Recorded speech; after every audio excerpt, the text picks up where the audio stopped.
And Lachlan, you say you're texting? Yeah, Lachlan said he's texting. I'm doing it right now. Cool.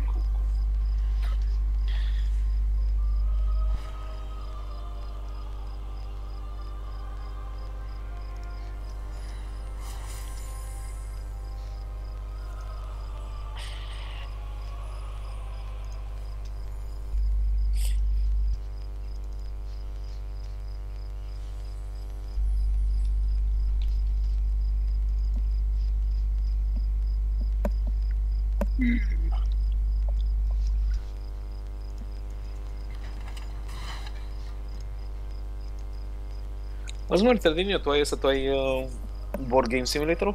No. No. Is that Lalan being transmitted through Manus' microphone? Yeah. Or is it... Yep. I'll fix it in a moment. I was just wondering if Lalan's voice was porked or not. Not more than usual. Okay, should be fine now.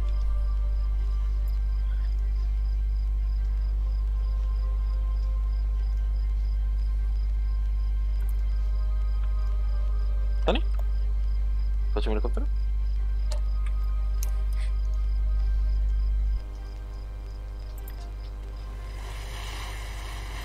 Yeah, looking at my character sheet, I'm notoriously bad at marking. Life? Marking off my portents. I think I used my portent on that on the cultists, right? I think I cast like hold person on someone and made them fail their save. Right? You did after you opened up the door again. Yep. I'm just gonna mark it off anyway. Seems to affect the yes? Like I always remember deducting my spells, but I'm shit at that. Vezi că mai au revistă în sufragerie. It's fine, there's two of them, it's not that hard. I don't think, hopefully. We'll see. It's more in the case that they're on the core page, and I rarely use the core page. For like marking off stuff, more like looking stuff. Did you just say licking stuff? Clicking. Right. Did you just say dicking stuff? By the way, does anyone remember what I called the dragon? I had like 5 names, and I can't remember which one I chose off with. Yuan definitely wrote it down. Rovra. And then you called it glycol, I think. Because Ethylene? No, yeah, it's like the fluid you use for frost. The frost fluid for cars. Yeah, ethylene glycol. Yeah, first you called it glycol and then you called it Rovra or something. Wait, which one did I call it second? Because the second was the one I was going with. Rovra, the destroyer, I think. Oh yeah. Now let me just pick up my session notes and I'll find it for you.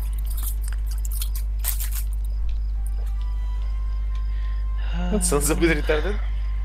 As you weren't supposed to encounter him yet, so I hadn't decided on a name, and then everything happened. I don't know how you spelled it, but I interpret it as R-O-V-R-A, comma, the destroyer. And I think my spelling was based on what Pete wrote in the chat. Oh, did Pete write it down?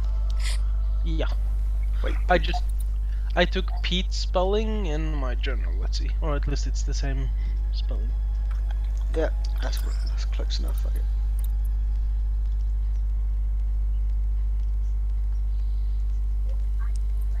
I was not expecting to get the dragon out last week, nor was I expecting it to turn to, well, to have fun with it. Yay. I mean, we survived and we only lost a druid, so... Did you kill the old man?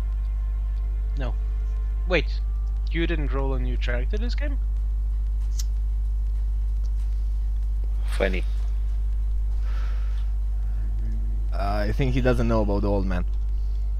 No, it's funny because as they were leaving, because Tuna didn't show up as well, they ended up leaving the paralysed corpse of a druid with the overwatching eye of the lovely, trustable rogue Rogue. staring over his body. What paralyzed druid? You? I wasn't paralyzed, you jackasses. Well, you are now. Depended on resting, they ended up just doing it, and you were coming to the list left after the rest. Let me put it this way: insert contrived reason for your no. absence. Jaffa described you as paralyzed. And you trust Jaffa? Yes, Is that what you... okay, Is that what you were still paralysed for 24 hours. Wait, the paralyzation is 24 hours? It No, is it was now. an hour. No. Are you kidding me right now?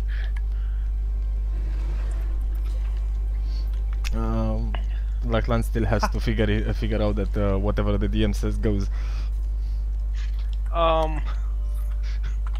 Do we have abilities that remove paralyze? I think I do. I don't think you do. I know I don't. Say hello to Miss. Probably. Can I ask a question, Jaffa? Sure, I'm not going to take out you don't answer it. If we were to, like, knock him unconscious and then heal him, would he be free of the paralyzation? No. Paralysed. So being almost dead doesn't stop, like, rigor mortis or whatever? Being unconscious does not stop the paralysation, though. It was worth a logical try. I mean, technically, you could literally kill him and resurrect him, but I feel that's a rather extreme step to take. Imagine Yuan as a doctor. Someone comes in and says, "Oh, my daughter's fell off a horse and she's paralysed herself. Can you do anything to help?" Well, the first thing I'm going to try is by knocking her out, and then she might wake up and she might be okay. I'd be one of those medieval doctors that would just chop off your hand if you had like a splinter in your thumb. Or... It's not hard to imagine Iwan as a doctor, but the word Mengele comes into mind.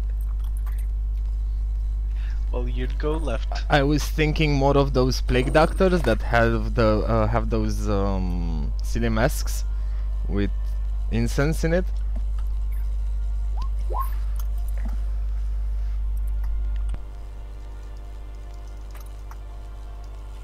Also, hi Tudor.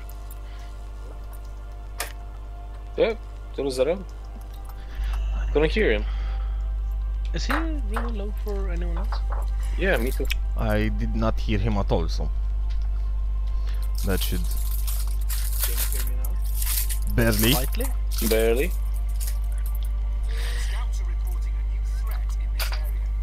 And if by here you mean something goes in the background, Don't forget to wash your hands. Lalan is druid shapes at will. I think he's forced to take an action in order to swap. Oh, so Don't think so. It's, if I remember correctly, as you chose Moon or Land, you chose the Druid, the Shapeshift Focus one. I believe it's a bonus action for you. Yep. You would have to read it. I think it's a bonus action. so he can't like wild shape into something that's immune to paralyze then, if such a thing exists. Can you hear me now? Yeah. Much better. Okay.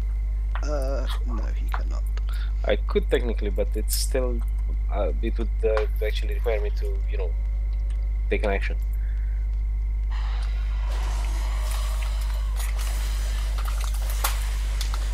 Paralyzation? That's the most fucking inconvenient thing ever. It really is. It is so fun to use. What? I think you're that's the whole paralyzed point. again? Apparently. How? People don't know how to read time. Oh, are we doing that today, are we? No, but Really? Don't wind him up! Don't wind him up! What is he, a what happened? clockwork dickhead? So what happened that you're still paralyzed? I have no fucking idea, I wasn't here. He wasn't. We just said they left early to stay paralysed, and now he's being a complete dick about it because he doesn't fucking like being wrong. Again, we just did an insert contrived reason for Draco's absence. Oh, okay. So he was paralyzed and you stayed behind to look after him. Yeah, but Lachlan wants to be a dick about it. Ah, so I he's want still to think paralyzed. about- I get it. I want to be a dick about it. You fucking idiots! You told me that I was not paralyzed at the end of the previous session. What the fuck? Actually, at the last period session, we were rushing to finish, deciding whether or not we take a break. And then it was like, well, your paralysis would run Yes, off and you briefly said where the we break are would going come, to and do- then if they wanted, they could wait until you finish the paralysis to take a break. As you weren't here, And we you said they said we were didn't doing wait until you were Dude. doing a paralysis before you would take. As you weren't here, and it just made the story a bit more interesting. It's Dude, still, they you had an said- adventure for longer than an hour, so either way, you wouldn't have been Either let me paralyzed. finish or I'm off. No, I'm not, because I don't give a fuck shit off. what you have to say. It's a law thing. It was literally just fuck 10 off. minutes. Are you kids Fucking done? hell. So that was a thing. Yep. Oh, Tudor, you're pink. What? Manus has a No, keyboard. I'm not. You're pink. No, on my keyboard you're pink. Every time you speak, Oh. my keyboard lights up in pink. Oh, okay. You have that kind of. Yeah, so remember weird-ass keyboard, yeah. remember how I had the issues with the keyboard software and such? I managed to fix it, and Yeah. after managing to fix it, it seems it has an applet for Discord. No, after I fixed it, that Yeah. basically every time someone speaks, it just uses a different color for everyone. At this point in time, Yeah. Yuan is green, you are pink, Jaffa is brown, and Brown. yeah, brown. And Roxy is not teal, the other one, topaz. Not topaz, turquoise. So some kind of blue green, right? Exactly, that's the one. Yeah. Blue green. Bit like Okay. Manus' cape on his figure thingy. Exactly. So is Draco returning or what? Well, he's off Discord, and let me see if he's off Battle.net as well. Oh, it's not off Discord, it's just off the channel chat.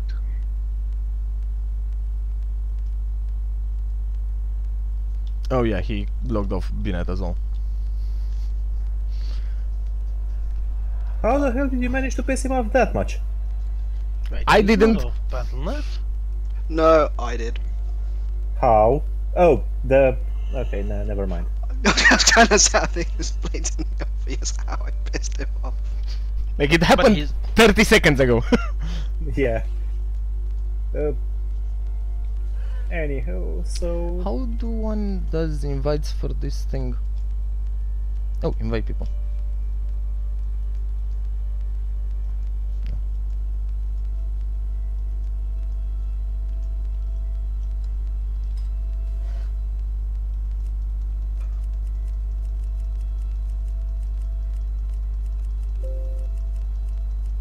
No, great.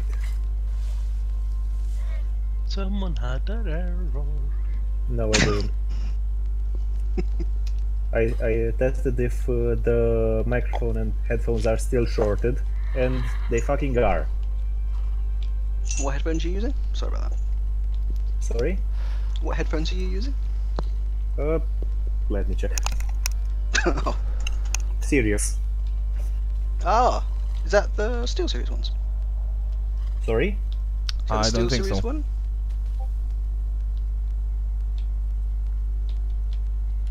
Wait, what the?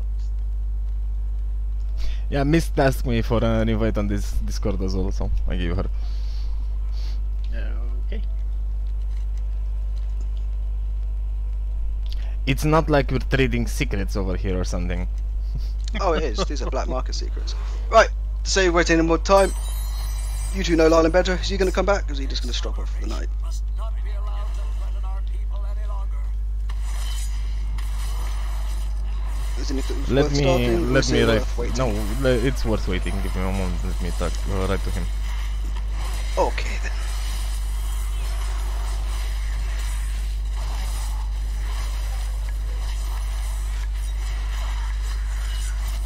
I don't think Miss ever played D&D, so... No, but I think you actually need access. Possibly. I don't know how Pete's set up. Yeah, I don't give. Cause I'm not massively keen on just random people just joining the server. It's just for D&D. But if people want to join and play or whatever, They will get access, yeah, that makes a lot of sense. yeah. I mean, honestly, I don't mind people coming in and listening to see what it's like, but joining and playing would need a bit more setting up as we're a bit on. Yeah, let her high join people. and listen, and she enjoys the game. Maybe later she'll join as a player. Yeah, it was the same with Gab. I think Gab wants to come in and listen to see what it's like at some points as well. Set them as muted, so they Yes. can't speak. Would solve the entire issue. Hello. Hello, mate. Hello. Okay, Hello? let me hear what you are all on about. About D&D. We're likely gonna have you on sorry. mute though, so you can't speak and distract the game though, so you can listen but not interact. Yeah, sure. Fine. I have Basically, pecan wine, so I'll be We all good. said we want to hear you speak, and Neil was like, no, I really don't want to, so we have to follow what Neil wants. Yeah, I have enough, but enough with the other drama queens here. Yeah, I heard something.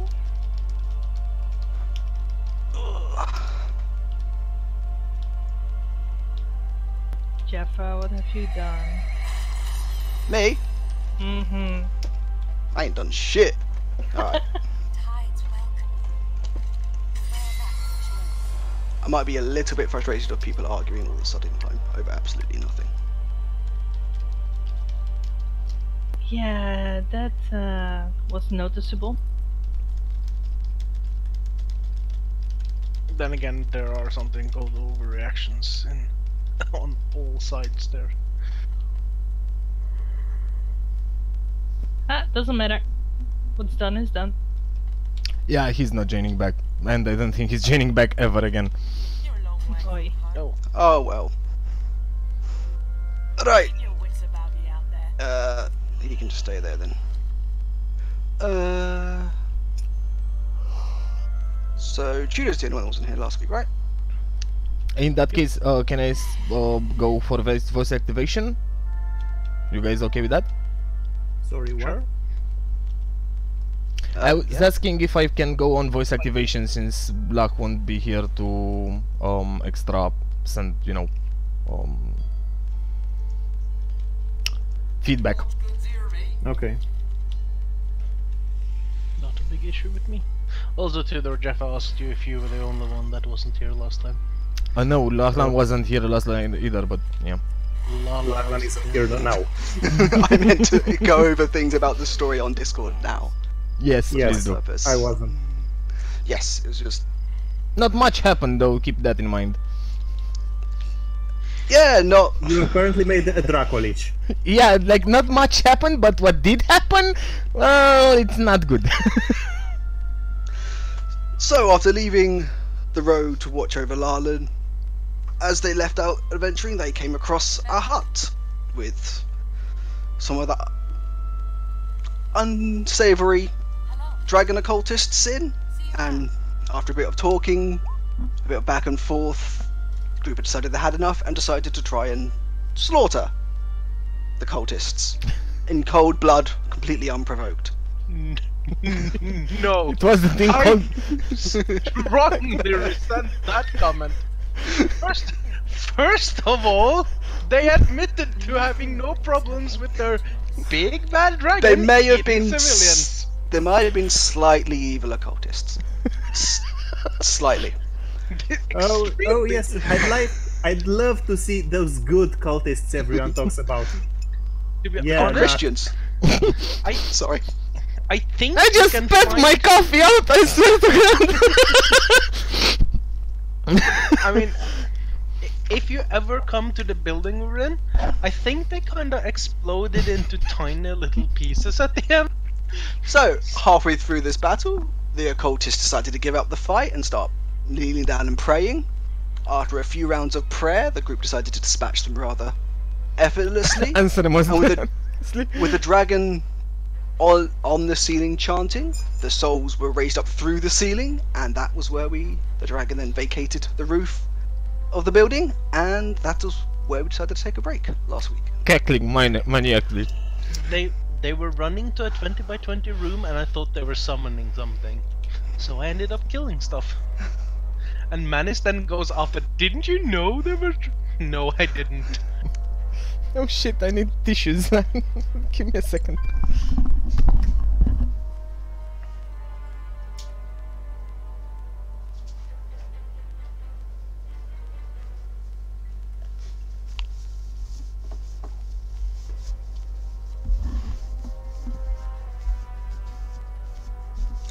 But anyway, while Manus is getting tissues, I presume he can still hear us.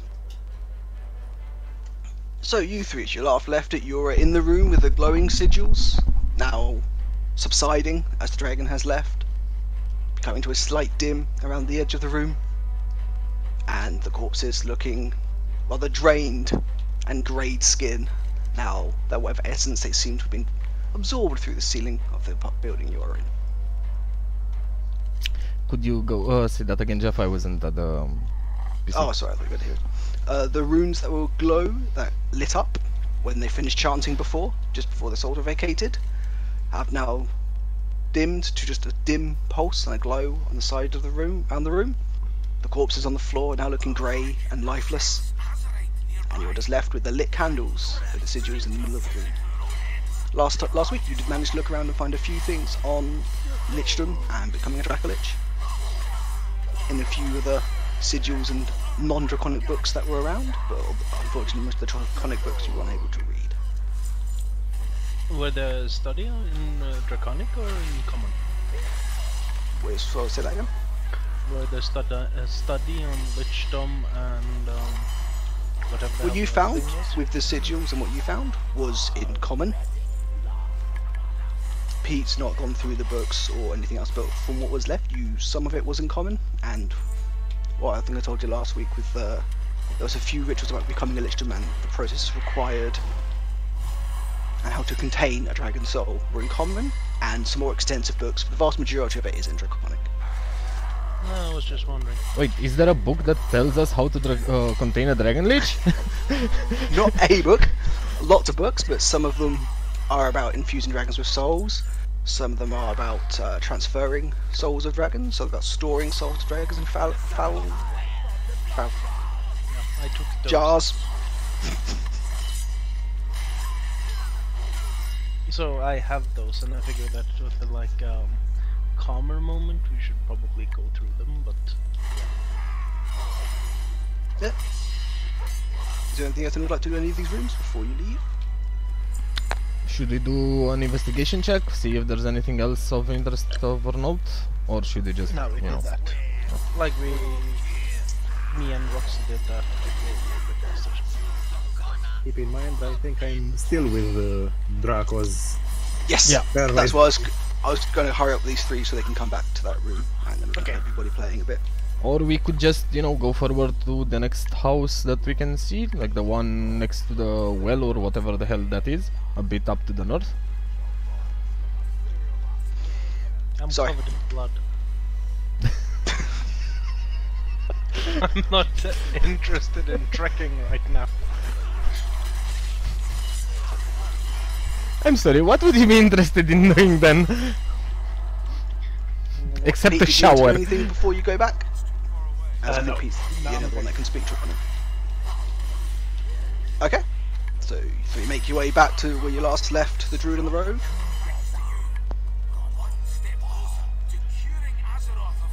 There you go, Judah. As you sitting there looking over the druid, three friendly, familiar faces walk in. One short stature, completely covered in blood.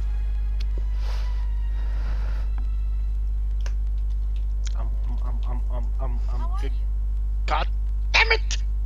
Safe travel. I'm looking at you with a raised eyebrow and ask, what the fuck did you manage to do? Kill some cultists, if it wasn't obvious yet. Didn't you hear the roar? But did I hear Oh. anything? Yes, you would have. As I forgot the bit. As they initiated combat, the cultist had a very guttural roar, and then a roar in almost reply. As no, you don't speak Draconic, do you? Jane? Only Roxy. Roxy. Just Jane, doesn't he? Then yes. So you heard a roar back from the tower, and then the sound of a large creature landing on top, or landing on some hard ground to the east of you, and then flying off shortly after. And that's all you would have heard. And a lot of yelling and cackling and woohoo at the end there. Especially and woohoo at the end.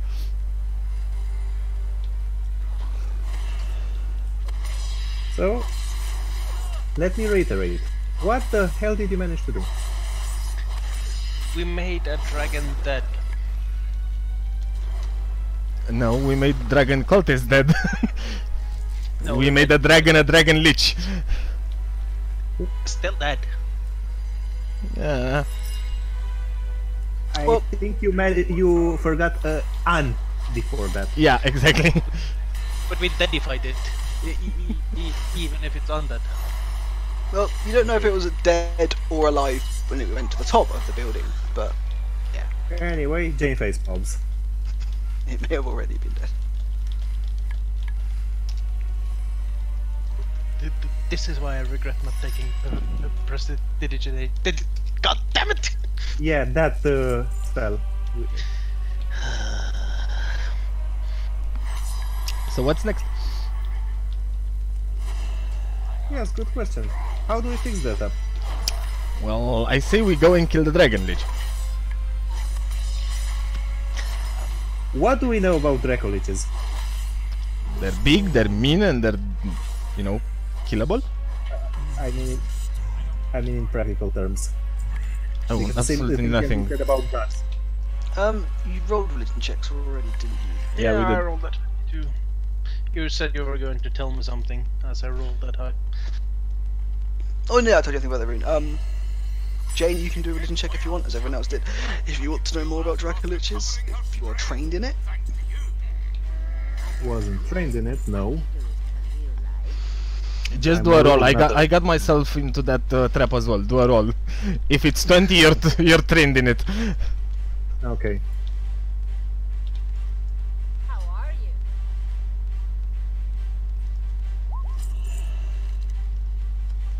Yeah, I'm not. You don't know anything about Yuan, or Yonid even. You do know the rumor from your studies in the academy of some very deep old magics that can create liches, and more specifically powerful magic that can create dragon liches. For general terms, from what you understand, a lot of dragon liches come from very powerful old dragons. Ones near the end of life, or ones that are great of a certain stature. It's unheard of, and not within your ability for you to know that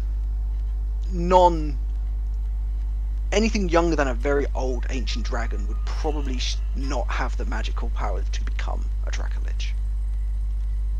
It's very powerful, very potent, and the magics it requires are they're shrouded in a lot of rumors and myths. But for what you know, there's the stereotypical sacrificing, there's some sort of entity that he has to bind his soul to, and they tend to only ever live in the lair and not venture much outside of their region, which they deem to where they lay their lair and home and hoard all their treasure. It's very rare for one to just suddenly appear in the middle of a new area.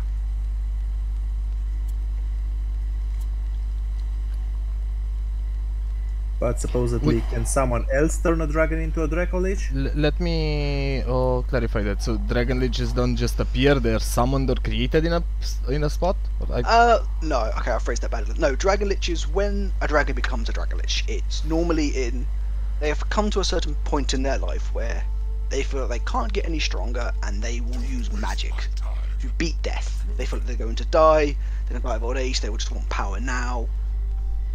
It's a stage in the dragon's life very late in their life where they deem that I want to become a dragon lich, and they go out and they search for the treasures necessary, the rituals, they have to get the followers, Or sometimes they do it themselves, and normally find cults around it to help them perform the rituals. But once they do it, they'll normally seem to where they were in life, around their area. They won't. Dragolickers don't venture out unless it's for a very specific reason. They'll have an area which they will call their home, and they will make their lair there, and they will tend to stay in their lair. They won't venture out for more areas in general. Oh, I got it. Since I haven't told anyone this yet, I'm just gonna ask a few questions here for clarification. Would that imply to me, based on my knowledge, that there's a strong possibility that this would be in proximity of his lair?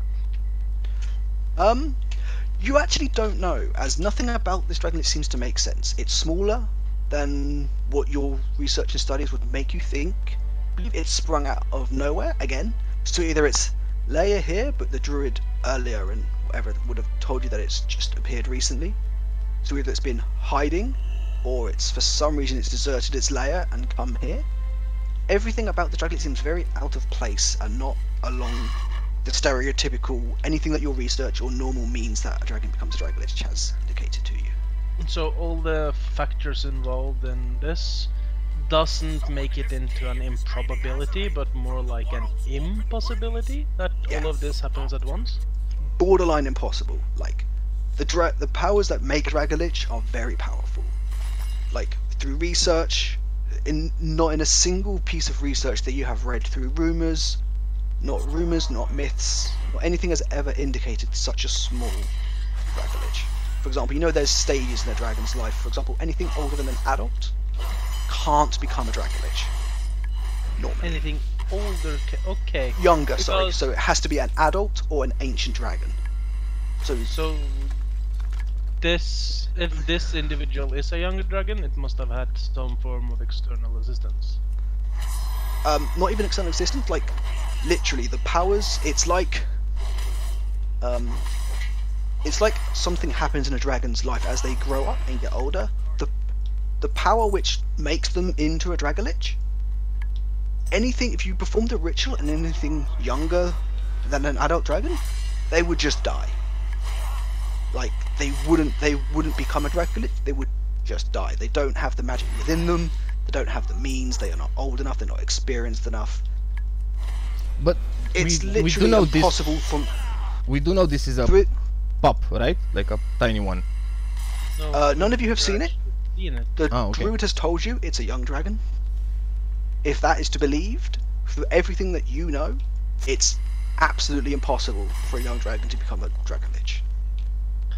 Logically speaking, with the ritual documents being about lichdom and necromancy, I would know this is an arcane ritual, right? Depends what you mean by arcane. Like, there is involvement of the arcane involved in this. And by arcane you just mean magic, right? Arcane I mean magical, not just necessarily arcane magic. It's but an also extremely powerful necromancy spell. Do I know if it could be anything other than what sorcerers and wizards use? Could it be like religious or natural causes, magic causes? Or is that beyond my... You probably wouldn't know what other people know, but you do know that people from your school and wizards who have studied the same path as you, a few notable people who follow that path who have specialised purely in the realms of death and necromancy would know bits about this spell, but even they would probably not be able to cast or know how to maintain or channel this spell. It's a very old, ancient ritual that's not common amongst arcane casters. Because what I'm wondering is, as me and Roxy is I think we're arcane casters or whatever it's called, right? Do we feel magic being cast, like as a sense? I don't think you're arcane casters anymore. I think that's changed in 5th edition. Well, my main question is, for instance, like when Roxy casts a spell and when Lalan casts a spell, do I feel these have different natures to them? No. If you used to take Oh. magic, sure, you know they're from different schools, but to you they're all magic. Okay, so okay, never mind. I'll try to relay everything about this to. This was why I was trying to ask you about arcane. There used to be like arcane and divine magic. Now it's kind of all schools. So you kind of know schools, hence necromancy, but there's not really an arcane magic that I know of in 5.5 anymore. I'll just relay this entire thing to the group and say like, Roxy, as our leading expert on dragons, what do you think? I need to see it. I need to see what's going on. I'm not really sure right now. It looks like we're in a lot of trouble. Should we try to check for the druid again?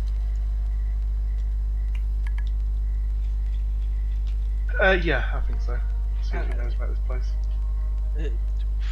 From what I know, a young dragon cannot become a lich, so since he said it was a young dragon, it seemed weird. He's either a lion or that's another dragon. There's this another, crazy notion. Maybe it's not a young dragon, and maybe he was lying. I know, but that's why we should talk to him. Okay, let's go find him. Is Lalan live? Just looking at him right now. Oh yeah, you did medicine checks on him last time. You know he's alive. He would be unparalysed, but Yeah, but he doesn't have like a dagger sticking through his neck or something, right? I don't know. Jane, did you try to kill him? Roll a deception check. Roll a Insight check. an insight check. Is that insight or is it investigation? Insight. God. Okay. You know pretty sure that I didn't try to kill him. I didn't There you actually go. ask you though, I was looking at his body for evidence. There you go. Yes, because you always believe what a rogue says, right?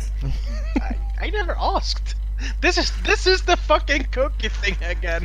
You take what I say out of character. No, I just asked while he was alone last session, did he try and kill Glara? I was No. presuming the answer was going to be no. So I was just No, going I to tell also you no. But I did have to ask him. Well, No, he didn't. You can see no visible signs of attack. He looks exactly as you left him. I'll feebly try to help lift up Lalan and ask for anyone else to help. As the adventure in that hut took way longer than an hour, he would be unparalysed and conscious by now. Then I'm going to leave my hands up him and say sorry. What are you trying to accomplish, Janet? Just checking if he was a witch. Lachlan? Yes? That's presumptuous to be to the list of saying it. Wouldn't you want to know if it was? True, but I think we would have figured it out by now in the past months. The grumpy druid in the corner who both gave you very long death stares while he was paralysed, now gives you an even more intense death stare that you're implying that he was a lich. And as Alan was very grumpy, he still doesn't speak, but he is now looking even more pissed off and fuming, just staring at you, Yonid. Was that the motherfucking stare he gave me? Yes, the motherfuckly stare as he so described it last time.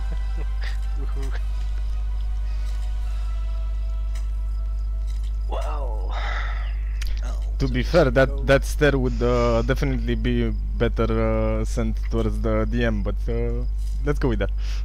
With a current point, yes.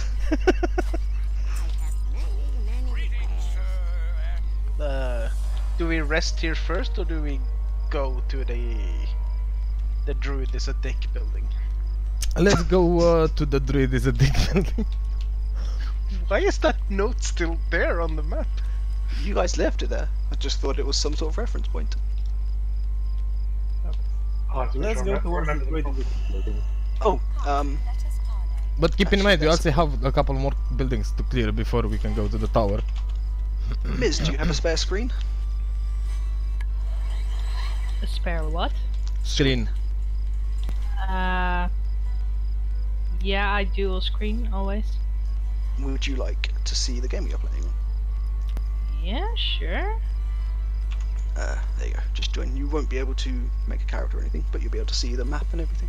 Yeah, cool. Right. So again, you approach the very familiar building, the one which you want last. Prop the paralysed druid up against the door. Everything still seems shut, boarded up. Quiet. The druid is still missing. Make a perception check. Anyone want to help me before I roll? I'll help you to give you an advantage, just to make it easier. No, I meant like you could roll and I could roll and then we take the highest. Oh, that's how it works? There's multiple ways of doing it. You generally want, mechanics-wise, you'll generally want whoever has the highest plus to perception, someone to aid them so that they roll. But yes, you can do it any way you like. Reason why I'm asking is because I'm +1, so I'm hoping someone with a higher than +1 will aid me here and roll. No, because I'm from also +1. from my understanding, that's not how it works. What do you mean? So as far as I understand, basically when when I help Yuan do a perception roll, it doesn't matter if I have a +1 or not. No, He rolls it with an depends. advantage. It depends. If you're actually aiding him to allow him to do the majority of the work, you're giving him advantage. If you're both investigating separately, you both roll. It depends Okay. on how you do the I situation, will how you help work it. Junid in order to give him a plus. Roxy already did, you see. Well, this is going Yeah. great. Okay. Wow. Wow. I feel like I have to roll now. Please do. Please roll under 10. Just to make it complete. Please under 10. Hey! How the fuck am I the highest one with that roll? We suck at this. Wait. So apparently we're a bunch of blind motherfuckers. As you're all sitting trying to listen out, Manus just starts getting bored and slamming his shield up and down, and none of you seem to be able to hear or make out anything. I try the door. Actually, can I reach it? Yeah, sure. Yes, you can reach it. Okay, I'll try to open the door. Okay. Door seems pretty solidly shut. What's the door made of? Can we fire blast it and crack it open? Again, looks like a reinforced door, not like metal. It's wood, a very, very hard wood with like metal bands across the front. It looks like it's a pretty solid, sturdy door. I'm gonna go start walking around the building to see if I notice any windows, cracks, or anything useful here that I can like try to see inside if I can actually see anything in there. Yeah, that might be a good idea. Don't forget that raid warning. Is there actually what? any windows on this thing? See some trees, a little thing going up there. There are windows. There's one here in the bottom. What layer am I on? Yeah, you should be able to see that. Yep, by you there. And there's one there. Can I? Okay, then I go to actually the closest one. Can I reach it, or do I need to like stand on someone? Did you say First of all, stand on someone? How tall are you? What kind of windows are there? I don't think you guys realize how short gnomes are.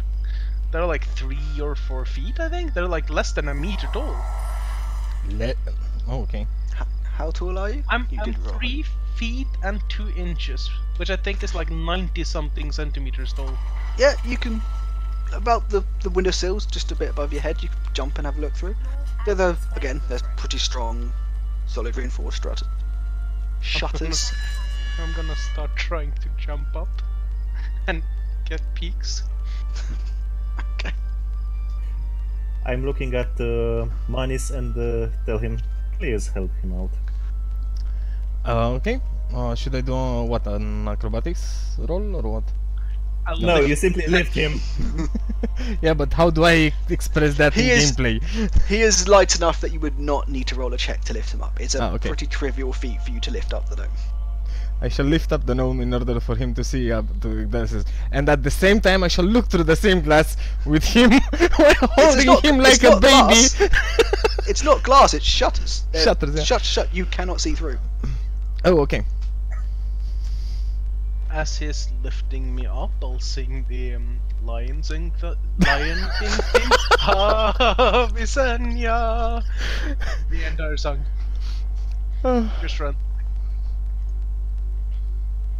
Anyway, could we force these shutters open?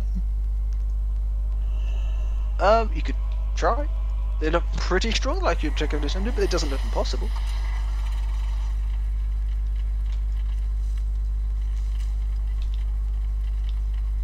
Is the window large enough to crawl in?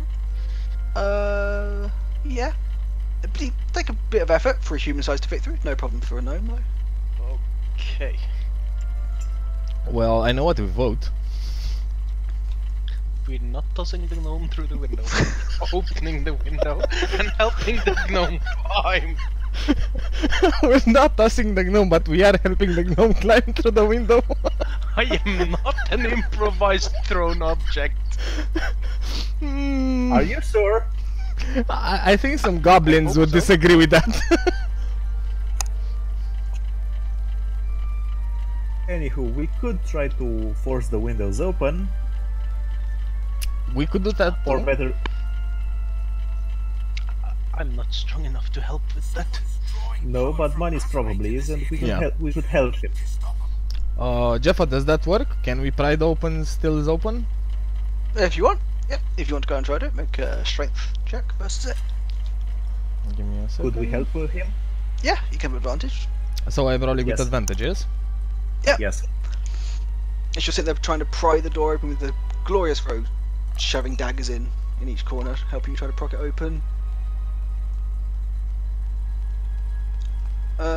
Yeah.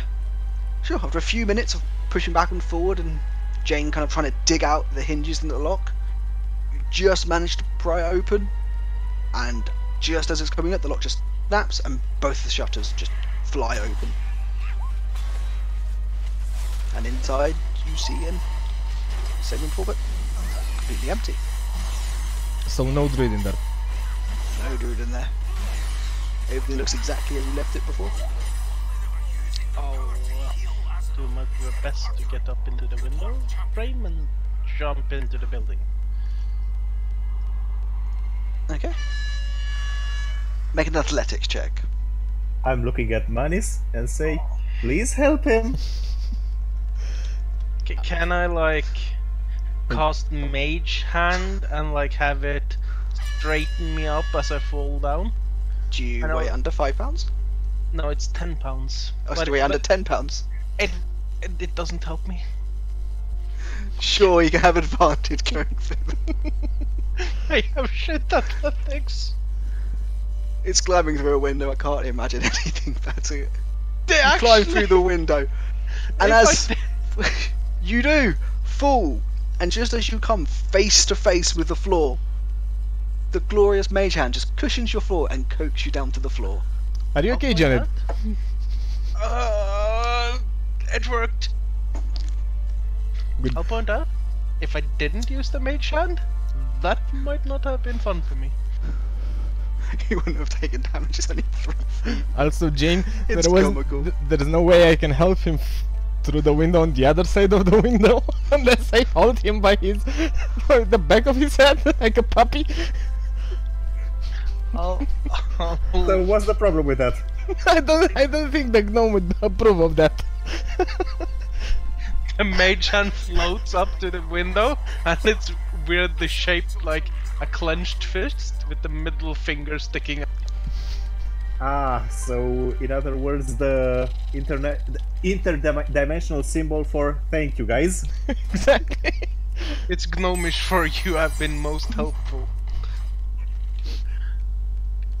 Do I see the locks on the door and can I just open them, or do they require something else? As you look in both these doors, there's a very heavy wooden beam about halfway up the door across the board, and you will also know a very intricate lock, which still seems unlocked, as I think Jane managed to pick it last time. and the door No, still I didn't didn't. open up. Did you not? Did you? I thought you picked it, but it still didn't open because of the bar. Or did you fail to pick it? I think it was the opposite. My old, or the hand managed to do the bar, but it was still locked. Or was it okay? Okay, Because the I- bar's on the floor then. Do it that way around. Well, no, you didn't have the No, the you- owl. No, You didn't I have used the to hand because you make- couldn't see through. Actually, I did. No, you didn't, because it was killed by the spiders that then No. paralyzed Lachlan. No, and he then said we- the This was said the bef- hand. I said the hand. Ah, the Also, hand. Sorry. That attempt was before the owl actually got murdered. Never mind. Murdered. Wow, that's such a harsh word. Well, Killed in cold blood. killed in combat then. Civilian casualties, I prefer. It's just the spirit. It doesn't.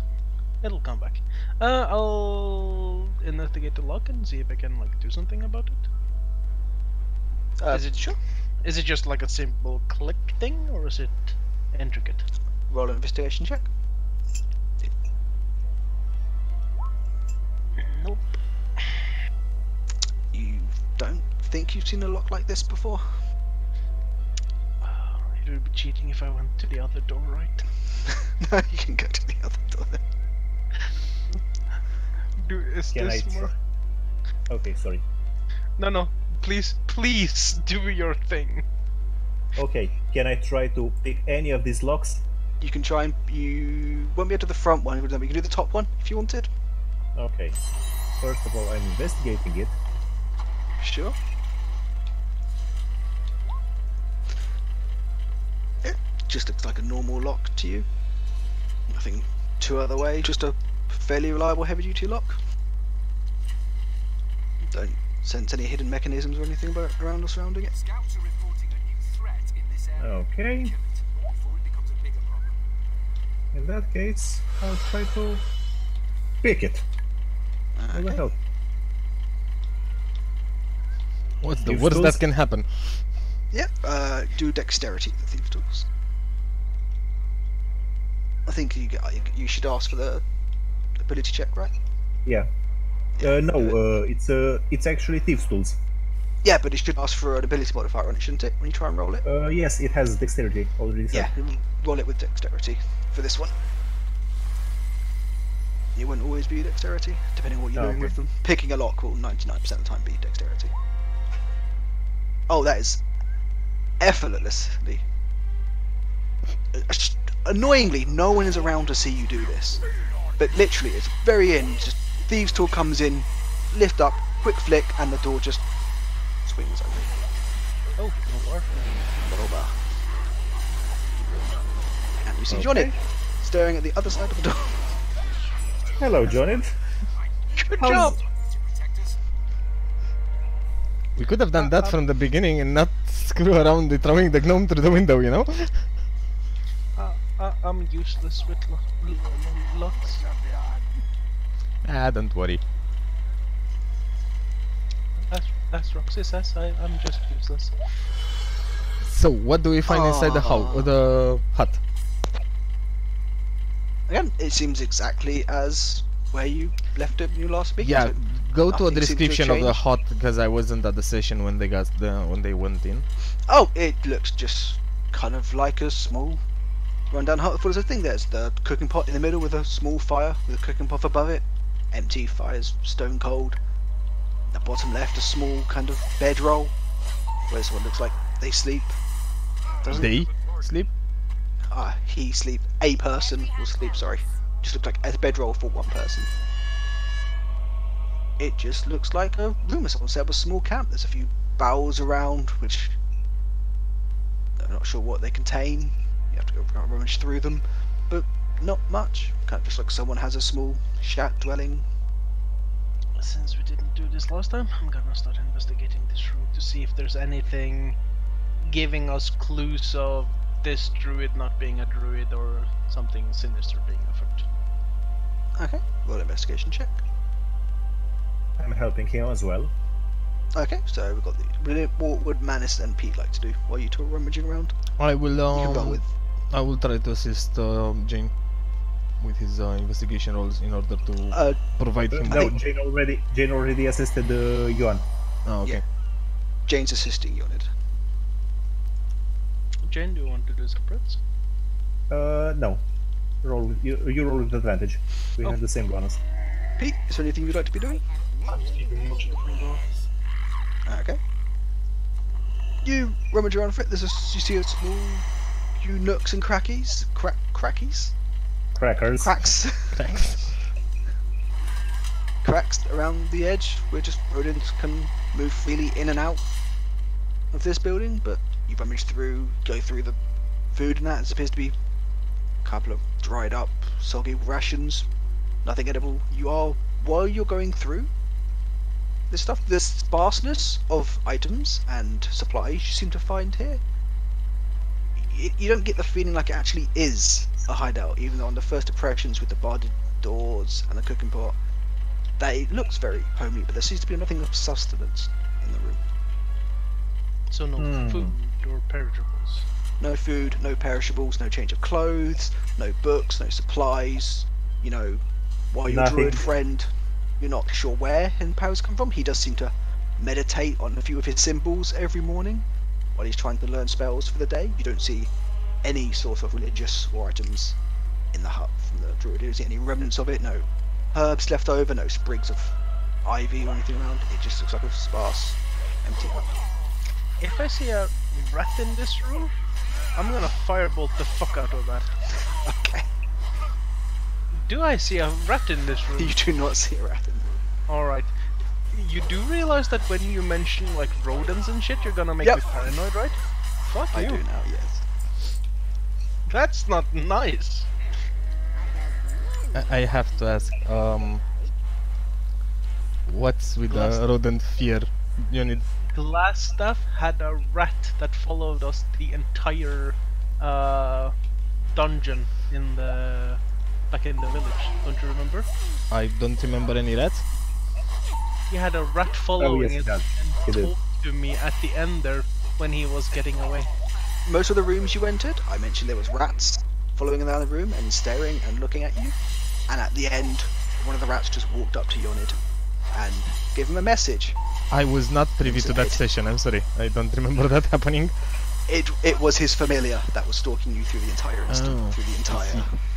And the way I have an owl, apparently Glassstaff had a fucking rat. Yeah, nice, nice. So, To each their own, I guess. Yeah. I thought the rat was very useful personally. I hate the fucking thing. I mean, I didn't even realize either until you started taunting me about it. I didn't taunt you, did I? The rat did. Oh, okay. I mean, yeah. No. So, barren, empty room. Since He's definitely not Lawrence- here, so... No. Okay. First of all, I'm trying to shut the window again. Oh, just quick second. Manish, you're good friends with Larlin, aren't you? Yep, definitely. If you feel like you need Larlin or would like him for this bit, you can ask him if you can play his character if you'd like, or if he doesn't want anyone to, or whatever. You can do whatever you want. Just if that option's available, if you two want to, or he allows you to. Sure, I'll ask him. Lex, it's up to you. You don't have to. If you guys feel like you would like the sixth member or not, it's entirely up to you guys as a group. I Again, wanted him make sure to Lana- cool down and let him to cool down and maybe ask him to join again. Oh, okay. Or do that, whichever one you prefer.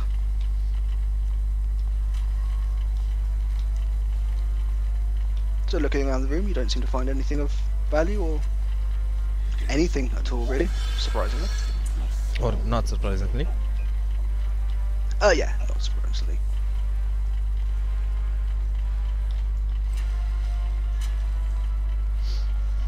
Should we go and check the other huts?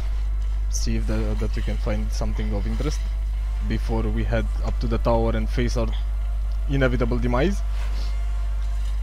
We're back to the big question of when do we take the rest?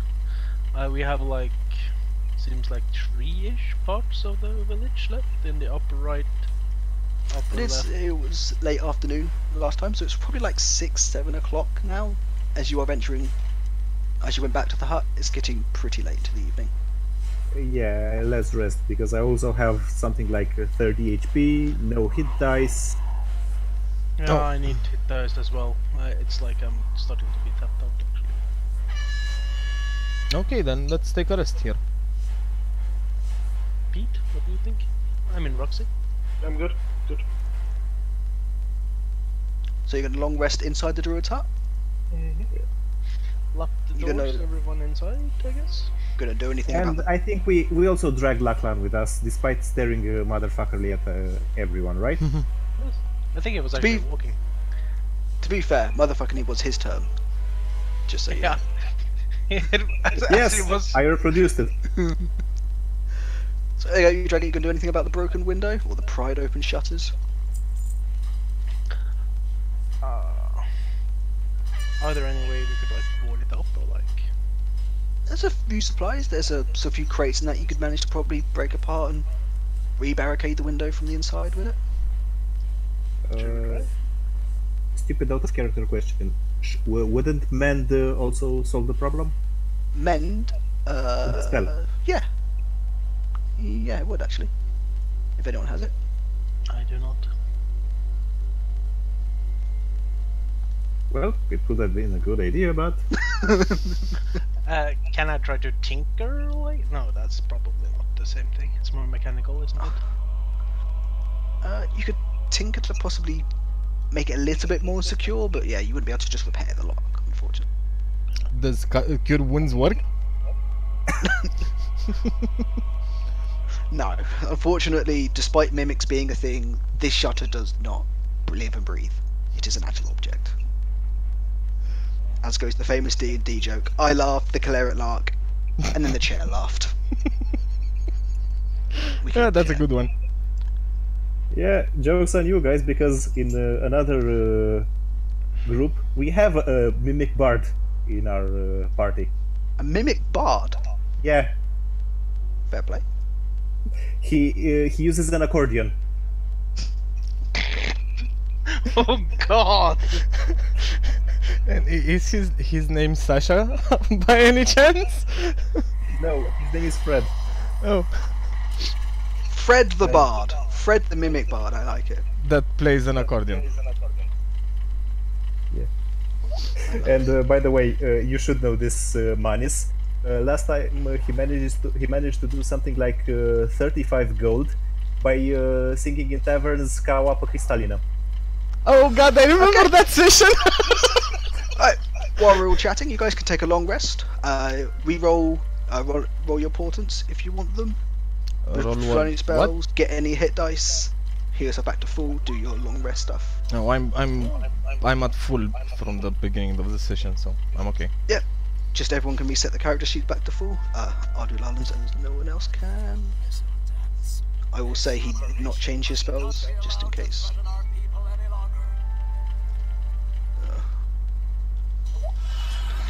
Scholarships 2.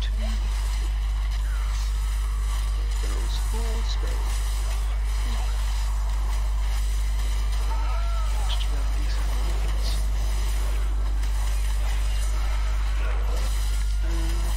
So, does anyone need a help long resting? No, all good. I'm good. I can't cast stuff during it, right? During a long rest? Yeah. No, not during a long rest. You can cast it at the start of it, depending what you want to do, but you can't. I've actually read the rules on it. Probably not. No, you can't actually cast a spell. You can cast a spell at the start of it. That'll go over halfway of the long rest, but yeah, not midway through the long rest. If I cast it at the start of it, I want to do it on that strange dust I've had in my. Cast Identify on the strange dust I've had in my bag. For like Oh yes, you got the ages. pearl, didn't you?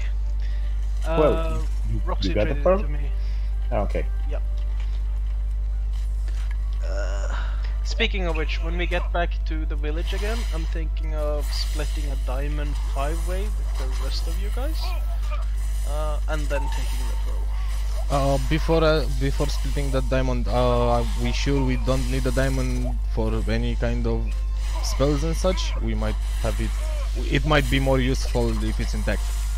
Yeah, but As you a have diamond rather than. As a diamond. You two have diamonds as well. Ah, okay.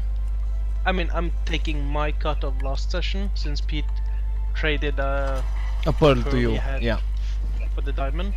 I'd rather use my diamond to give all of you gold, and then I keep the for. How big is the diamond? 100 gold. Okay.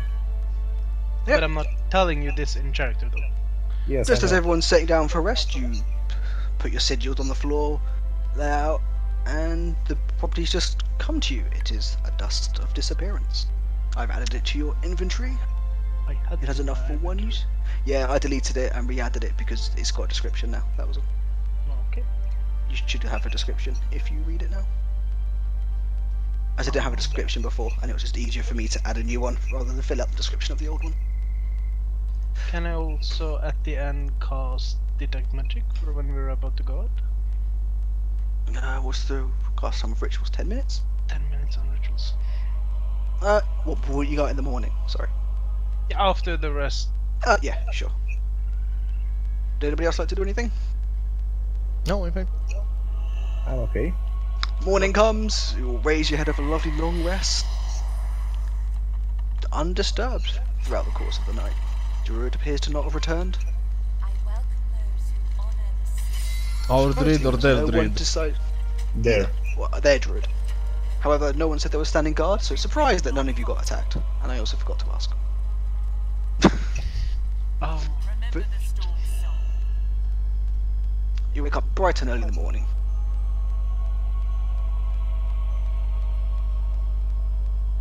okay. So as stated before, there's 3 more huts as I've seen to be checked. Should we go for it? Let's go north. Let's go north. I presume everybody's going out, you're following the path, or going through wilderness? We will be following the path. Actually, wait, there's more than 3 huts. There's 6 that I can see, 7 actually. Yeah, but we should do the closest one in the upper left first, and then circle around again. Okay. So Put this yourself one's in a first. marching order, going out of the door, and yeah, you all going to go ping them when that man is pinged. Is that the idea? Yeah, that's the first one we go for. This one Yeah. is the closest. Wait, sorry. Many deals for a friend of the Grummles. Yeah.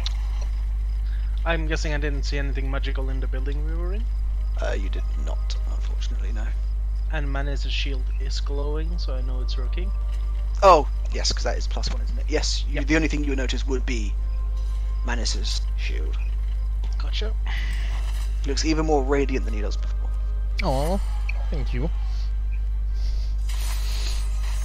Okay, as you walk up, let me reveal this first before I do this. I was confused about that off. What needs done? Sleep with one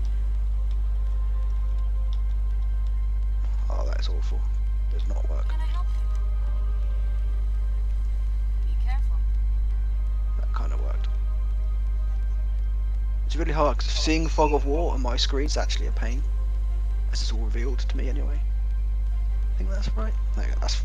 Is there any fog of war you guys can see around those 2 buildings? Around those 2, no, but there's more fog of war left. There's Yes. Yeah, 2 there more. should be. Alright. These are 2 ruined side-by-side cottages. They look as though they might have been homes of very prosperous shopkeepers or well-off farmers in their time. All that remains are collapsed walls, piles of debris, and several young trees that have grown up in the midst of the ruins. Although you do notice, as once the green area that you've been trekking through around the edge of this Ruins of Thunder trees so far, through the thicket to your right, the further you see and deeper you see through the forest and... Sorry, I can hear myself. And the thicket, you see it starts getting more decayed and see signs of more corruption and undeath. And things aren't quite as live and as spry as they are around the outskirts and the edge of the area. So basically the whole place is way more decayed than everything else around it. Yes, so example, Also like to there everything you're you see here is- reverbing. yeah, it's so everything else you can see here looks everything you've seen so far is very almost like apocalyptic, overgrown, like just wild, like trees reclaiming old buildings and just roots and everything. But it still looks very healthy and lively, and you don't see any sign of death or decay. Or it just looks normal, like a I'm healthy trying to fix forest. As you are looking through towards the tower, through this through this thicket here. Oh, the tower is basically down this path. Which I'm thinking as now. you are going to this building, this thicket on your right, sorry. As you look deeper into them, they are showing signs of decay and death, and yet still growing, but they do not look healthy or alive anymore. It looks very unnerving and unnatural. Oh, I understand. So the area around these two cottages in particular is way more decayed than everything else. Similar to what's the thick underwood towards the tower. Yeah, I'll tell you what. Everyone roll a perception check, and we'll see what you can see. What? Still didn't fix it. Let me roll. It's better, but it's still kind of reverberating a bit. Perception, give me a moment.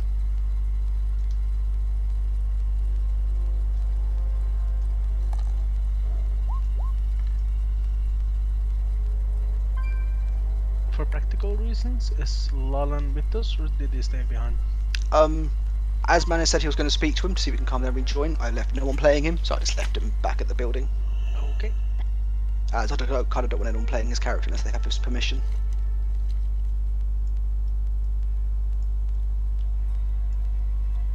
Did everyone roll?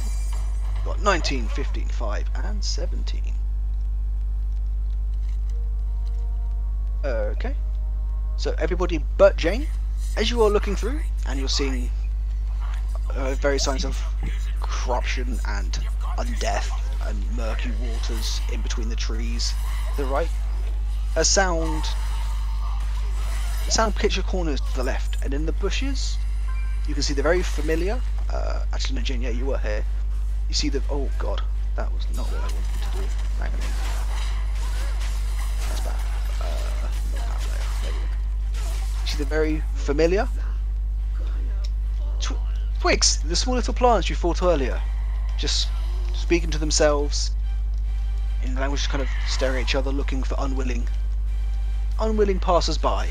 As you're approaching the house, you'd be coming up to like, I can't move you because I'm on layer now. You guys would be coming up to like this crossroad here, and you'd hear it as you were coming up here and looking at the right. You'd hear it around the corner, the tree to the left in between the two buildings. What are we hearing in particular? Because I didn't understand. The sounds of this kind of small trees. You would imagine a plant rustling, waving a bit more unnaturally. They appear to be rustling and waving in the wind and almost communicating, but there is no wind. So they're the small plants. Oh, wait, no, Manus, you weren't here for the first thing at all, were you? Nope, I wasn't. They are small little plants.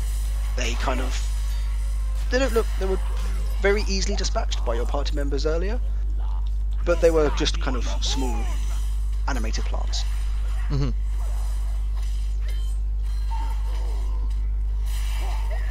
And that's what we're hearing now again. Yes, and you see them. You can see them, right? I've placed them here. Yes. Those little four. Okay. Yes, and the sound of them, the rustling, kind of draw your attention to the bushes, and you see them all hiding amongst the foliage and the foraging. Okay, in character. Guys, what the hell is that? Not these again. Care to enlighten me, Janet? We met like 8 of them. They rushed us when we came to the settlement. They were kind of weak. Are they dangerous in any way? Should we bother with them? They were very aggressive. Okay. Well, since I rolled a high perception check, would I see if they noticed us or not? It's not particularly, well, it's not because it's high, but yeah, you would notice they're They don't appear to be making any. You're staring at them. They don't appear to have noticed you, despite no unstealthing and the disadvantage. But amazing. They don't seem to have noticed you. They just appear to be kind of perfectly Sitting there. still, with the occasional. They're perfectly still, but they seem to wave every occasionally to kind of almost like communicating and checking in on each other. But again, there's no wind, so while they are still, you just think they're ordinary plants, and as they start moving, they seem very unnatural as they are moving when there is no wind or no reason for them to move normally. Jaffa, favor if I may, can you drop on the Discord a picture of these little fuckers? I can't, because they're based on an undead creature, and they are not undead. They're kind of just animated plants. They're called they're based on something called a twig blight, but they're not blight based. They're alive. Yeah, I understand. Just put a picture so I can make a mental image of how. It's a Kind of- walking bush. Yeah, exactly. Kind of a more alive, not quite blighty version of that. But again, they're very small. They're only like in fact, compared to Yonid, they're a bit smaller, but yeah, about 2 foot high. So just a bit smaller than Unit, not by much. Yeah. Smaller than Unit. Indeed. But they're just very small plants. They're not exactly. They're nowhere near Lord of the Rings tearing down building sized plants. Yeah, they're not ants. They're I get literally it. bushes. They are bonsai ants. Yes. That's a scary mental picture. they're like baby Groot from Guardians of the Galaxy. Yes. You're being beaten up by fat baby Groots. Should we get ready for combat or should we ignore them? They'll probably be hostile if we go close to them. So if you want to investigate stuff, they should probably be dealt with. They attacked upon sight. But why is that? Like, there's something iffy with them. I don't speak plant. Do you? Does Sylvian count as plant? Wait, it does, doesn't it? Oh, thank fuck. I say we should go and try and talk to them. Why the hell not? I don't think you can see it right now, but I'm faceforming in real life. I'm pretty sure we can't see it. But since this troll of a GM let me pick Sylvian while thinking it was elfish, I might be able to talk to the little plant creatures. You can try. I can try. certainly try. Okay. Anyway, if they attack you, you're the first. Okay, I'll go first. I'll head on cautiously. Okay. So I'm gonna hold a fireball slightly hidden in case someone attacks Manis.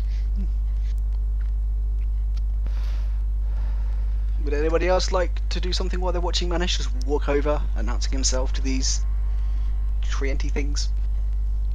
Does Jane know right now they are here? You don't, but I presume someone in the party's pointed them out to you, and they say otherwise. Okay, As then they I'm just trying had- to stealth. As they just had a conversation about the twig blight, so I presume at some point you'd be, what the fuck are you guys talking about? Yeah, I'm stealthing. I'm hiding. Sure, roll a stealth check. So as I near the little buggers, I, in my best Sylvian accent and language, I try to say, "Hello, little creatures." What language are you using? Sylvian. Okay.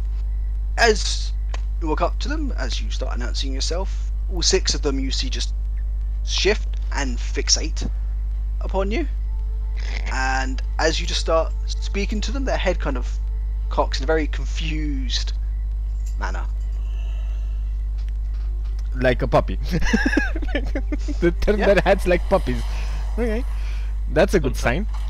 Is this shit working? It seems so. I don't know, what Can- did you say? I said, "Hello, little creatures. How are you today? Can you They just look. understand me?" They just look amongst themselves, and just very cautiously, a couple women want to start advancing towards you. In an aggressive manner or cautious? Kind of just still coy with their head turned, walking towards you. I'm looking back to everyone else. I don't know if this is working, but still, let's go on with it. Can you understand me, little things? Again, still looking at you very confused. There's kind of... They don't make a sound. They just kind of... You see the facial expressions? Kind of get even more confused. And they still, again, edge closer to you. Oh, that was a bit too far. Again, in Sylvian going, so can you understand me? Do you understand what I'm saying? Can we talk? Are you even able to talk? It's kind of clear you are understanding me. Did you just ask someone if they're able to talk? Yeah, I just asked the one. No, if you want to go on the path of the extreme nonsense, I just asked a bunch of bushes if they're able to talk. Not asking somebody in particular. It's a bunch of bushes. Like in any other circumstance, this would be considered schizophrenic and be liable for a straitjacket. But since the psychologist agrees. Exactly. But since this is D&D, this makes sense to some. No, I just find it like. Just cause sorry, I just had this picture of man is sitting there waiting for something to speak to him. Come on, tell me if you can talk or not. A bit aggravated and frustrated as well. Yeah, he just turns around. These things aren't talking to me. They're not even telling me if they can talk. Sorry. I slightly wave again, at them. And very edgily, they've now kind of just like walked up to you, keeping their oh, that one's a bit too far. Keeping their distance still, but just kind of looking at you.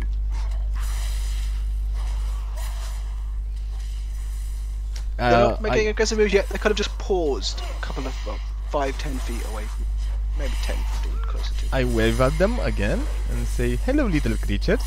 I've been studying all my life in Sylvian, hoping to meet someone to talk to, a fey creature or such." Jaffa? No response. They're kind of just waving amongst themselves, almost not ignoring what you are saying, but acknowledging you are there. So not completely ignoring you. They're kind of giving your words are falling on deaf ears. Well, at least they're not aggressive, so that's a plus. Because... Yeah, no, never mind. Because what? Saying anything? Not saying anything? Come on, Unit, say it. My character isn't saying anything. He's just waiting. I look at the rest of the party and tell them to stand on. I motion towards Johnny to let go, get rid of that fireball he's holding onto. I'll put my hands behind my back and keep the spell being charged. I mean, you can't actually see the charge, it's just the hand motions to prepare. So, there's no arcane energy being... Not that it matters in this point, because I'm just going to say you're going to keep on refreshing it, but when it starts coming to levels of spells, when you prepare a spell and don't cast it, you lose the spell, so you still expend the spell slot. As is a cantrip, doesn't matter, because you have infinite of them, but just so you know, if you start trying to do it at level 1 spells, if you hold an action and by the end of the turn you don't use it, you do unfortunately still expend that spell slot. Yeah, I know that. That's why I use it on the cantrip. Okay then. Yep, so they're now just kind of... They don't look aggressive, but they look very intrigued, like they still want to attack, but they are currently still just keeping their distance for a bit while Manus is trying to communicate with them. I am completely out of ideas what to say, except for hello, how are you doing? Wave back at them. Tell them, I'm telling the little bushes that we are not aggressive and we are friends of nature. We have a druid with us. In Sylvan still? Yeah, in Sylvian. Like everything I'm saying in character so far is in Sylvian. Like I'm guessing no one else in the party understands a thing what I'm doing or saying. Nope. Everyone else has started getting flashbacks to the draconic cave we just had where Pete started talking randomly in another language. Is any of the party member expressing concerns about it? I'm more concerned about how the twigs are starting to circle around you and towards the other people in the group. Well, they're far enough. Plus, you've already said that they're not exactly a threat, so... They can charge, Manis. Their movement speed is not 1 square. They're Still, doing that because they're cautious. they're bushes. Like, seriously, how As we frightened move can you be on, about a again. bush? Hmm? Plants keep on just moving around, kind of keeping their distance, but just kind of edging around. Again, they're not looking ready to attack, but they are looking very cautious. Again, they do not see Jane. Well, you don't, Jane. You don't think they see you. I'm gonna shift there. I'm going to move up here, closer to them, see how they react. It's okay. The one you move, all of their attention just diverts directly to you, Manus, and the one looking at you now just won't stop fixating upon you. He's not attacking, but he looks very aggravated and infuriated at the moment. I take a prone pose, so I... A prone? Yeah, prone is lying down on my belly or on my front, or is it just kneeling down? Prone's on the floor, like you'd go to sleep type thing. Oh, Like a no, sniper okay. laying down to take a shot. That No, would no, be no. prone. I meant kneeling, crouching. Okay, that was the word I was Okay. searching for. So I crouch in front of the things and say, "Hello, little creatures," again, in Sylvian. In Sylvan? Yeah. Okay. You've got your feeling through all of this that they don't understand a word that you are saying. Oh, so it's not working. No. It took you what? 10 minutes to tell me that? Come on, boy. Well, Shape up. they're plants. No. Yeah, they're but plants. you're not. Yeah, I'm not going to tell you to stop. You've got to carry on doing it. By all means. By the way, as a small metagaming note, they do speak common, but they do not speak Sylvan. Are you kidding? Are you kidding me? Oh my god, really? The bushes speak common. They don't speak, but they understand common. They can't speak at all, but they understand common. Okay, I say again in common. No, but you don't know that they don't understand Sylvan. Yeah, That's fair the point. weird thing. I shouldn't say that, but I have been laughing inside for so long about it. Let's assume that he got fed up with not being understood and tried another language. Yeah, let's go with that and just say, let's just have my character exclaim in common that I don't think they understand. There you I'm gonna say it again. As you turn around to Yonid to announce your frustration, as you start speaking common, they actually stop and pause for a second, almost listening to what you are saying. I am surprised by the reaction, and I'm like, you understand common out of all the things, and say again in common this time, hello little creatures, we are not here trying to help harm you. What are you doing here? And the reaction is, Ooh, pardon me. They look slightly less aggressive at you now, but I've never had someone try to speak to a plant before. Hang on, I've never thought about these characters' motivations. They're plants. Hang on. look, as I mentioned before, combat in the Roll20 is not exactly engaging. So I'm trying to have as much fun as I can by making everyone laugh. In before, Jaffa improvises them to speak, I am Turk. They don't. Again. I don't know how to roleplay a mindless plant Okay. when he's being talked to. I'm going to help kind you. of just I'm going to help you here. Jaffa, I'm going to be a very nice guy, a nice fellow, and I'm going to help you in a particular way. So, in character, I'm going to look at the little plants and say, Russell, if you can understand me. You see, the thing is, these are evil plants that are just kind of mindless, almost like zombie-like creatures that just inhabit areas. Are they going to attack me, or are they going to wrestle in order to make me to show me that they understood what It I'm saying? depends what.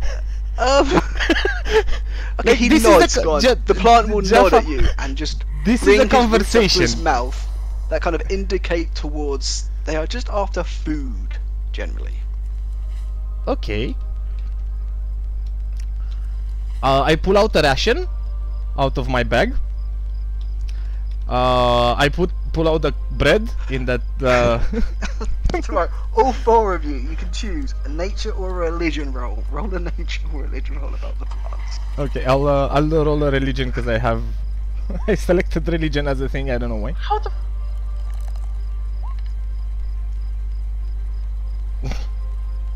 I'm not winning with a 7. Please don't tell me I'm winning with a 7. You're not winning with a 7. This is not World of Warcraft No, where you can You're win. drawing with a 7. Pete, would you like to roll a religion or nature check? You don't have to. It's up to you. If you'd like some information, you can pick one. Let's have a bit of Fate of orders.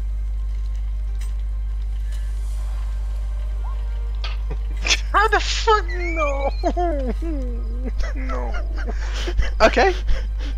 None of this seems particularly wary or off to you. You have no idea about any of these plants.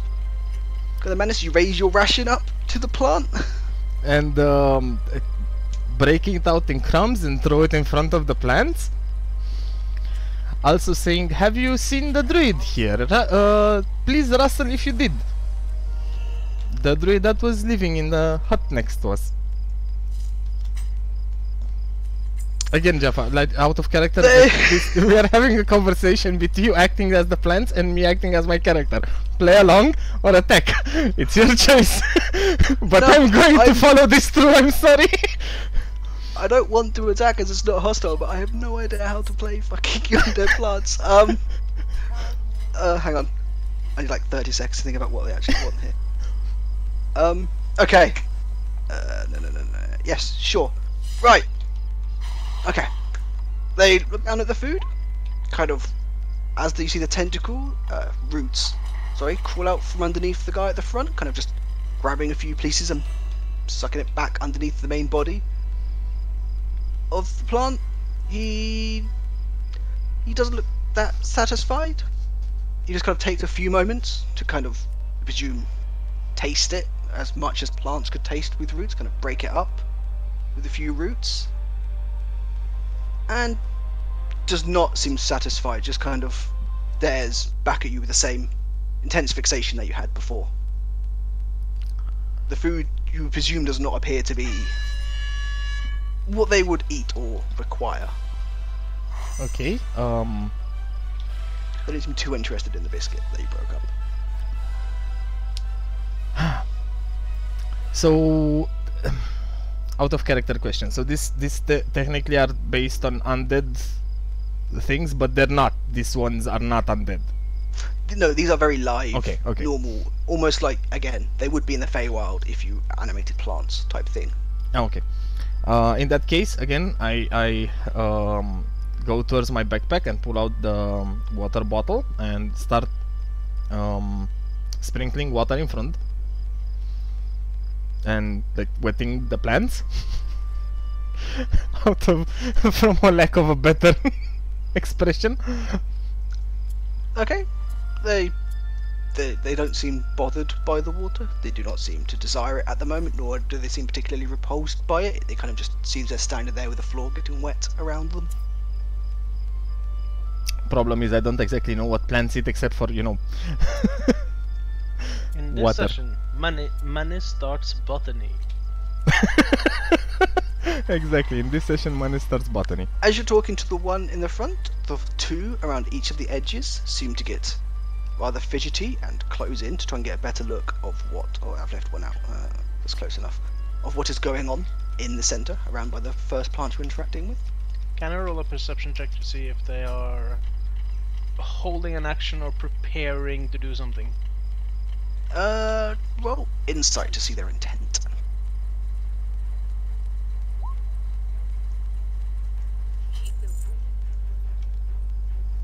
Inside. Well, I bro. would love to take Oh, that roll. insight, never mind. Yeah. I didn't pay attention. Okay. What is going on? I'd also like to take the investigation role I had earlier. No. Is this a good insight roll? Right. Finally.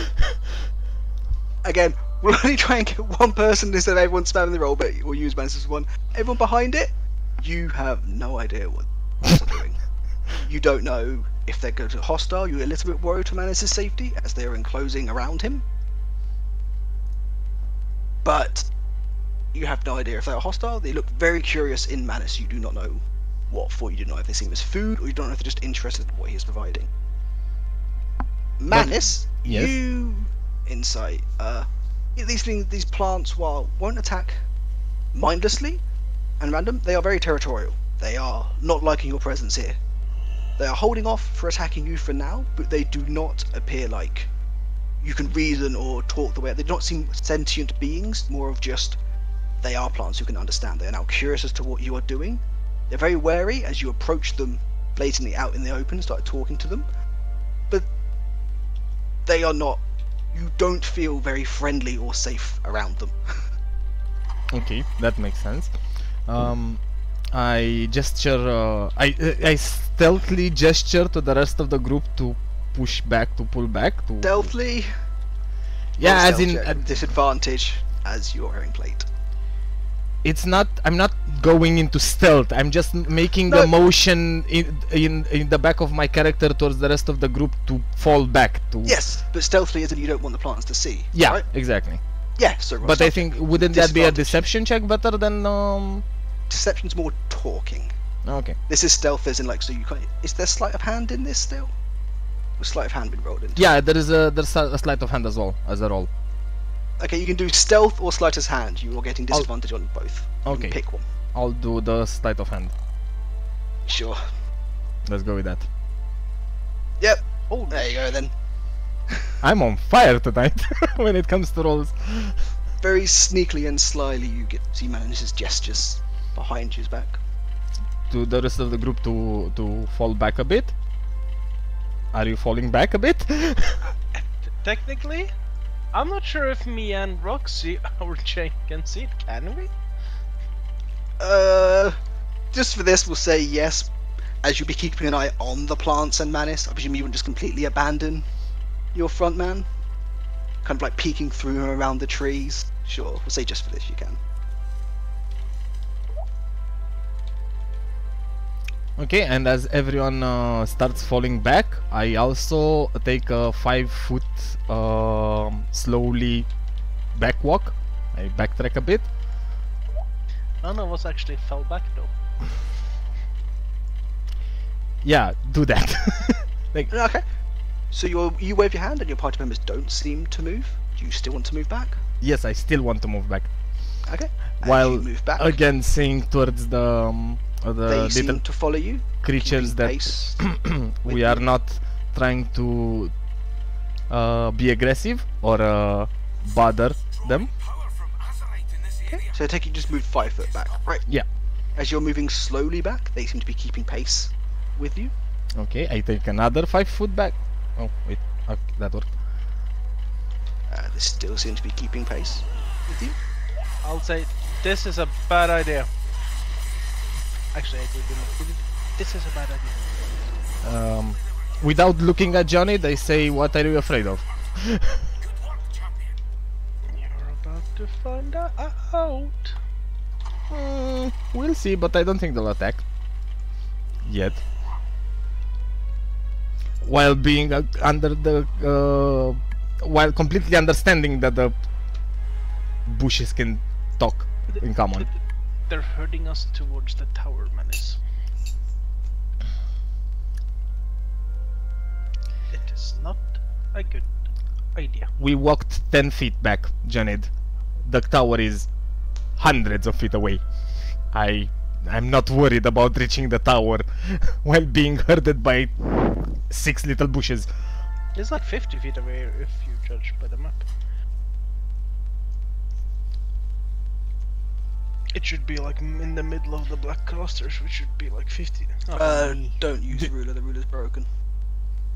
Each square, which you can see, is 5 foot. The big squares are like 10 feet, so it doesn't particularly work well. Ah, For okay, me- okay. So it's 100 foot only to the path to the tower that we can see. To where you're there, it's like 10, 20, 30. It's like 40 feet to that path. See But where you can see the tower. Yeah, where Yonid is pinging. You can see a tower peeking above the trees there. This is roughly 50 feet from me, and I'm guessing in this area or a bit to the right is where the tower should be. Assuming by the path and all that. In that case, I'm guessing the tower is here or there or up here or somewhere. But this is like 50-ish feet. Okay, okay. Let's turn north then, towards the entrance of the hut. No. You wanna fight them? I'm saying that if they keep following, I'm going to be casting that firebolt. Sure, let's see if they keep following. I'll give them like 10 feet more and then there's gonna be flingy. Okay. You only moving 5 feet? Yeah, I'm moving in 5 feet increments. I myself, Only 5? everyone else can move as fast as Okay. they As you are want. still slowly moving back, they are keeping pace with you. If you're only moving 5 feet. That one was. That one I'm was assuming. be hurrying up a bit. Well, they're clearly not herding us towards the tower, Janet. Who's that? Oh, I moved Pete. Sorry, Pete. Can you move yourself? I moved you by accident. Sorry. And moving again back towards the entrance of the hut. Okay. This is where something's about to happen. Is it? Again, we're going to fight a couple of bushes. As you are being pushed back, they seem to be keeping pace with you, blocking off the road entirely from being passed. Okay. The road towards the tower. Yes, or less. down this path they cannot. You would be able to pass there. They seem to be kind of forming a wall and advancing closely towards you if you're going in 5 foot. Minus? Yes. This is not smart. Playtime's over. Fine. This one. I'm gonna cast my fireball. Wait. This one when something happens. You're going to attack? Okay, everyone roll initiative. Oh, Christ, I haven't do this on the fly. Jesus fucking Christ. 4, 5, 6. While I am doing the NPCs, can everyone check that their initiative went through onto the turn order? Mine went. Ah, it's okay. And it was the right number? Can I check that? Try and do this.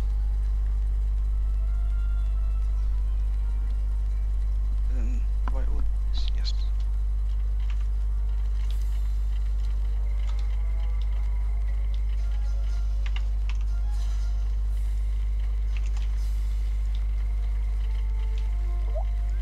Three. 5. Everyone's went through, yes? Yep. Alright. Oh, that was descending. There we go. So, top of the turn. Is anyone? Wonderful. So, Jane, at top of the turn, as you see Manus start about to swing at the blight in front of him, you, as your roguelike reaction, go first. What would you like to do?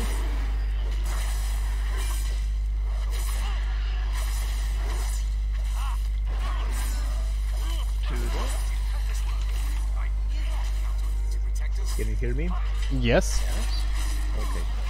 Well, first of all, I'm going to move here in the door, while still in.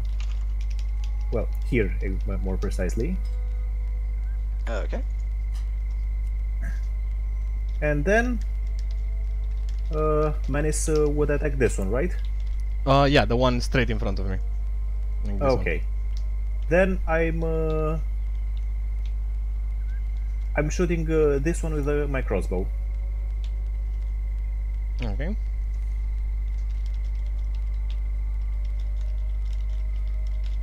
Which one? Your assassination feat would proc on that one, as he has not taken his turn in combat yet. Okay. And I can't remember what it does. Is it advantage on the attack roll? I can't Wait, I remember get what it does. advantage. Is it advantage? No, Which you is get assassination. assassination. You get the assassination trait because the target is not in combat yet. Yeah, you have advantage on any rolls a teacher hasn't taken its turn in combat, so you get advantage. And if you Okay. hit it, you get a critical hit. Okay. Do I hit it?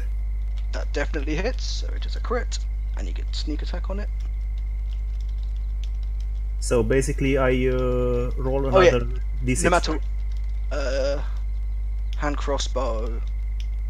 What's it roll? That's your damage. That doesn't have sneak attack on it, does it? Oh no. Sorry, that was just a It hit. does. No, I meant your roll. I thought your roll had. So yes, you would roll 2d6 is your base sneak attack now, isn't it? Yeah. So you would roll 2d6 again and a 1d6 for the crossbow.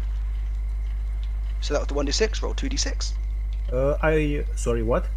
Yeah, sneak attack crits as well. So roll 2d6 again for sneak attack. Oh! Sneak attack crits? Yep. If you score a critical hit with sneak attack, you double the sneak attack as well.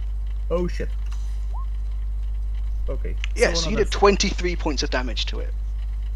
Yeah, that little bush is dead. Yeah. With straight clean through, you pin it to the tree behind it. It is completely fucked. Okay. You preferred me removing the tokens, right? Yep. You can leave them Okay. for the I'll leave it duration there of the combat. Okay. In that that goes case, and then I'm retreating after the behind the wall, and I'm trying to hide again. Okay. Roll a stealth check. And then after that, you're it. It'll be your turn. Holy 24. Fuck that rogue smell. It's 22 and 24 for stealth so far. So it's against the upper left one in the Okay. 4 quadrant. Roll damage. 4 fire damage. You manage to set him on fire, and as he just runs around, this last diamond just falls to the floor on fire. Again. Dead. I'm going to... Out of curiosity, are these guys sensitive to fire? They're Yeah, they take double bushes. Oh, okay. They are. Where the lost them at least. So I'm gonna shift in here. So they provoke a few attacks from Manus and Jane if they come. Okay. After that, it's going to be this guy's turn. Who's going to go up to Manus and roll? That doesn't hit. I can't be asked to do the maths. It definitely doesn't hit. But wait, Just tentacles. I have a question. I have a gameplay-oriented question. Since I initiated the combat, shouldn't I get an extra hit? Yeah, outside of the initiative roll, since I literally No, was the the one. way it works is in D&D they've changed the surprise action and the way that works. It is done more on initiative, being as in who is the quicker drawer, such as in combat if you get a very slow ogre who appears to start making a hostile attack, who swing with an action, a quick rogue who is quick on his feet would notice that and attack first because they have higher initiative. Initiative is kind of how you deem to try and attack. So as you went to attack, you all rolled initiative. As you rolled an 11, you are not very quick. So unfortunately a lot of people manage to see that and react to it before you actually manage to make your attack. Oh, okay, got it. That's the way that initiative kind of works in 5e. I understand. Okay. And that one just missed. It's not gonna... I can't be able to do the math, but that definitely doesn't attack. Well, if it's not more than 21, you shouldn't bother. Yeah, exactly. It's a 10, so I can't be like, they do not have plus 11 to hit. Guarantee that. So, your turn, Manus. I already did my swing with the Warhammer for a critical hit. That would be a 25. Okay. Yep. Again, you can use it. Just try not to roll until we save, just so we can keep things in order. But Yeah. use No, it for now. now I understand. I understand how the gameplay mechanic worked. I assumed that since I was the initiator of the combat, this would count, but it didn't. Yeah, it's D&D goes to change. That's kind of how it worked for 3.5 if you got the drop on them. But yeah, unfortunately, it's slightly changed now. Okay, but I'm going to keep that 25 roll. 25 Yep. means a crit. Yes, if you click Warhammer, you should still roll damage on it. 7 plus 2. Oh, it comes down here. Okay, 9 damage. Yep, you just You completely cave in to the top of what was once the smiling bark. He is completely bollocked. Okay. Oh wait, that's drag size. No, wasn't There it we this one? It was Oh, this it's one in front of you. Yeah, but it doesn't matter. You can move that one next to me. No, it's fine. So that one's dead. Bloop. And that one is. Do I take off across? There we go. Right, and after that, Roxy, it's your turn. Unless you wanted to move Menace. No, I just wanted to turn. Okay. Roxy, your turn. Okay. The bottom right one. Again, inspired by everyone else's actions, you all turn to Roxy, expecting him, in character, to completely destroy the plant, but completely whiffs it. And then I'm going to move. I look at Roxy and say, "What? You lost your touch?"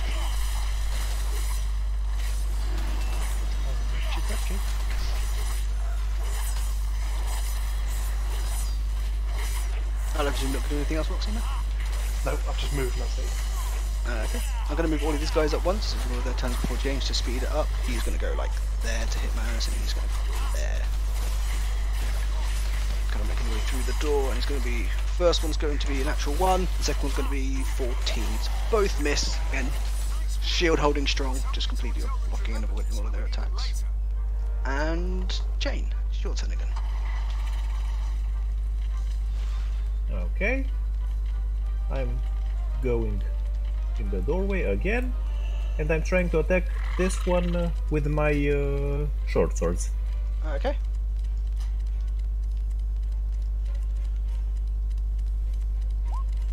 Does that hit? 17 does hit. You can roll damage.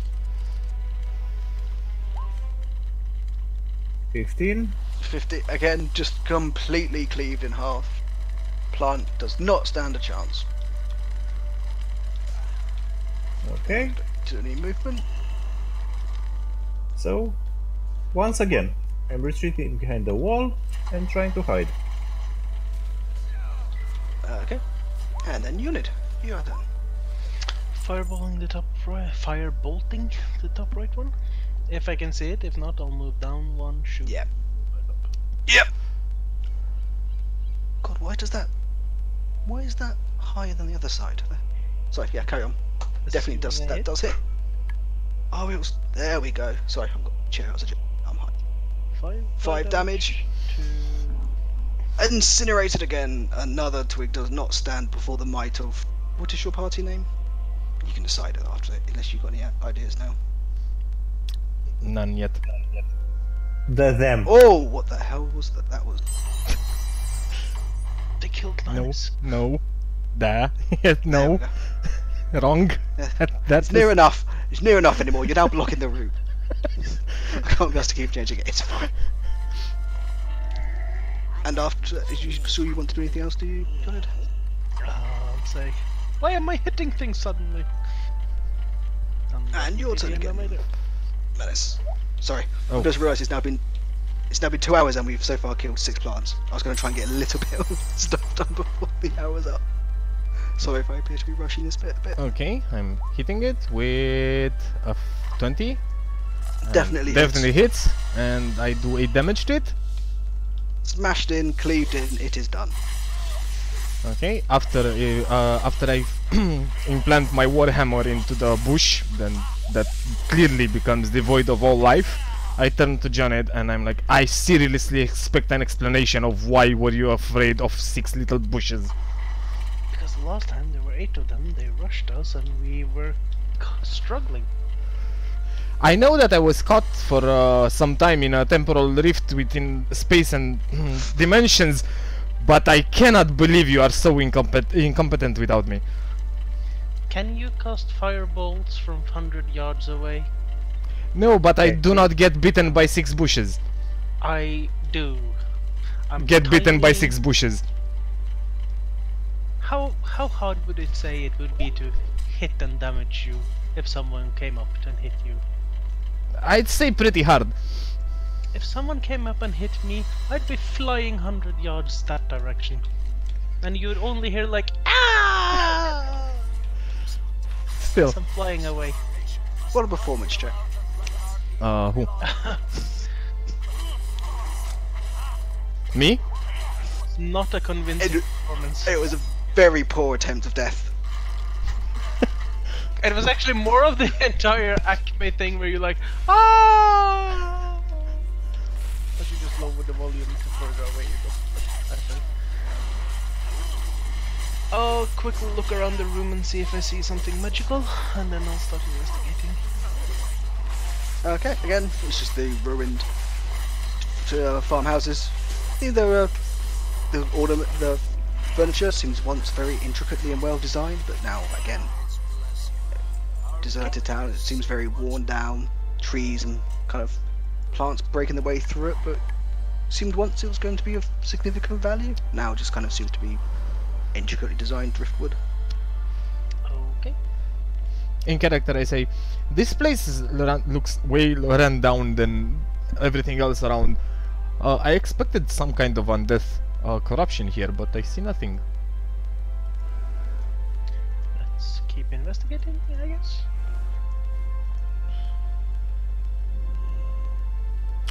Who wants to do an investigation check? I mean, I said I would investigate, and he described the place, so I'm guessing there wasn't much to investigate. Yeah, there wasn't anything here, unfortunately, just to save the rolls in there. Okay, so let's you won't find move. anything in these two cottages, just old rundown cottages. We won't find anything in the next cottage either? No. Hang on, is there a wall there? You know, as you make your way around to go to that cottage, would you go above or beneath? Do you go up here? Transfer, I guess? You'd go the bottom way around. So if you go the bottom way around, you... Ooh, this open up. The entry to another house on the left. We were already seeing that part, Jeffo. Yeah, I know, I was trying to make it a bit more. But if you went round to the north, you'd see something different. That was all. Okay. Okay. Well, I a bit shall more. go out through the Really. rundown door and plant myself straight in front of the next cottage. Okay. I'm going after Manis and sitting behind him. I'll take a glance around the ruins to see if I get any traces of magic and keep following. Okay, so you're gonna stay looking around where they initially go off. Pete? I'm just following the group. Okay, I'll make perception checks again, please.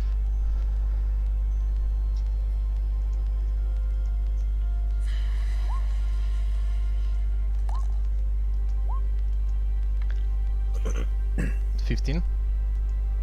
Okay, as you walk up to the door, again, now very familiar to you, I've seen the last one, you see the glimpse of two more of those little plants that you just hidden poking out from around the corner. As you walk up to the door. Oh, they're trying to ambush us. How sweet! How cute!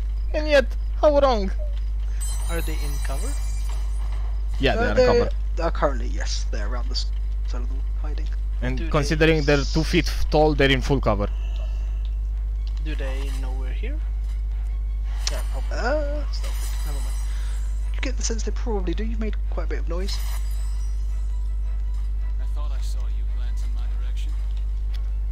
Do I see anything else beside the wall and the plants? Oh, I'll just reveal that. Nope, it's just a generic building. No, I was talking in terms of revealment, because Yeah, that's what I'm looking at. You just see a generic building. I'll just reveal that for now. Pretty much. I Oh, you know what? take a step in the in front of the door and put my shield in such a way that it radiates light inside without actually going through the door Radiate post. light? Yeah, doesn't my shield radiate light? Only when Pete cast light on it. Everything. No, it's the upgraded version from the Orb of Alchemy. You Did I say it could do that? Yeah, you said that last session that due to one of the spells I have on the what's it called? Oath of Devotion.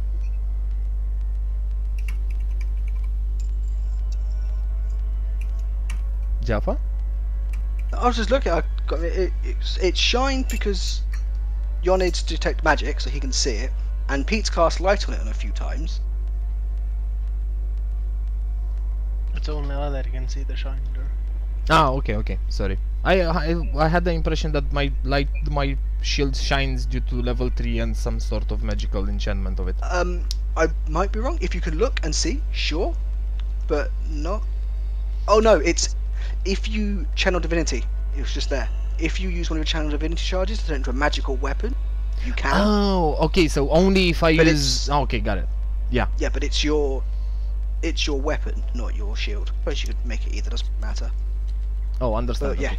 Get it. you make your magical weapon. You make your weapon magical and add your charisma to the attack roll. Oh, okay, and then it shines. Yes. Oh, And then okay. it gives off dim light.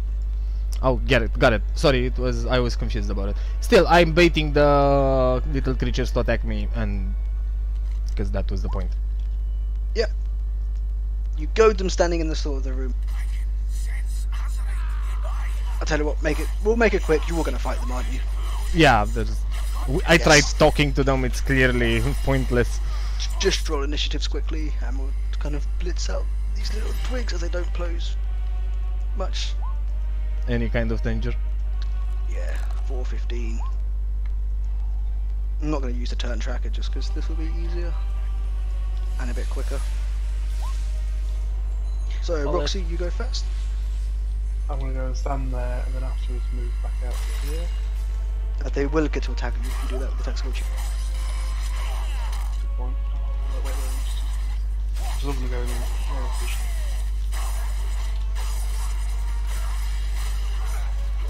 I'll just say that. Okay. In the top. Okay. As you walk in, you will have disadvantage as you're in melee range, and it's a range spell.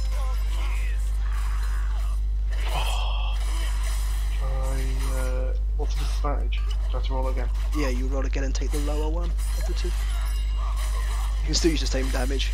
That's what it is. 11 unfortunately does not. Okay. I'll just stay there. Oh, in fact, I'll move one across to there. They will Okay. not attack if you move there. Yonid, your turn. Are they still in cover when I'm standing here? Yes. Top one is, bottom one not. No, wait, other way around. Okay, I'll shoot the top one. 11, wait, that's Roxy. 13 does hit, just. 5, incinerated, the top one is completely. Is the bottom one locked in combat with me, or can I like move out of its? As it was having cover from you, is probably the alternative way, but you can move away from it. Moving there. 15 would be this one, who's going to roll to hit Manus with 21! Yes, 17 plus 4. Manus, you're going to take a world of hurt. You ready? Wait a second. How come the plant is attacking before me? I rolled a 16 investigate on initiative. Yep. Yep is not an answer to my question, friend. It rolled higher than you, like how initiative works. It probably rolled 17 or 18. Anyway, how much damage does Manus take? How much damage do I take? And what kind of damage? That's also important to me. It's going to be huge. You're going to be taking an insane amount of -3, remember? You're Yeah. going to be taking 2 points of piercing damage. Minus You're taking 3. 0 points of damage. It's an So- incredibly powerful attack. Even when it does hit, it still deals no damage. I need to reiterate my question. How the fuck are you getting your asses handed by a bunch of bushes? After that, it's Manus. It's your turn. Trust me, Warhammer. For the glory of Sigmar. 8. That misses, I guess. It Yes. does miss. Yeah. With a royal incarnation of Manus, laughing, shrugging off the attack, praising his god, he unfortunately wings wide. Although, unlike the hideout, you are not destroying the frames. After Manus, 5 initiative. Got 4. You go next, Jane. Wait, I rolled a 5, I think. Yep, it rolled 4 and 17. Oh, okay. Okay, in that case, I'm moving here in the doorway and trying to attack this one. The one that. Sure. The one that is still The one alive. that is alive, yes. Okay, 13 is the AC. Unfortunately, that misses. that misses. Then I attack with the second sword as well. That also misses. And what's the verdict, Get Doctor? ready. Someone's about to die. It's fine, you just missed. Plants will speed this up. You very near. Again, you deal. If Manus wasn't so heavily armored, as you just swing into his plate mail, you do 3 damage to him, but his armor reduces it by 3. Okay. So he looks very peeved off that you have just slung him, but he shrugs off without too much of a damage. Look at Jalen.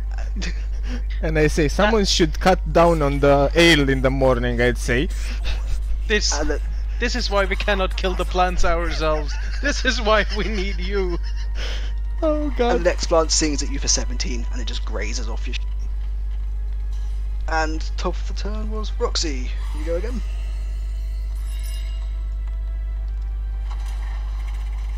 Remember, shocking grasp you can do in melee if you wish. 14 does hit. And with lightning coursing through the last twig, setting him on fire, both twigs are very easily dispatched. Huzzah! Walking in and doing the sweep and then with nothing going.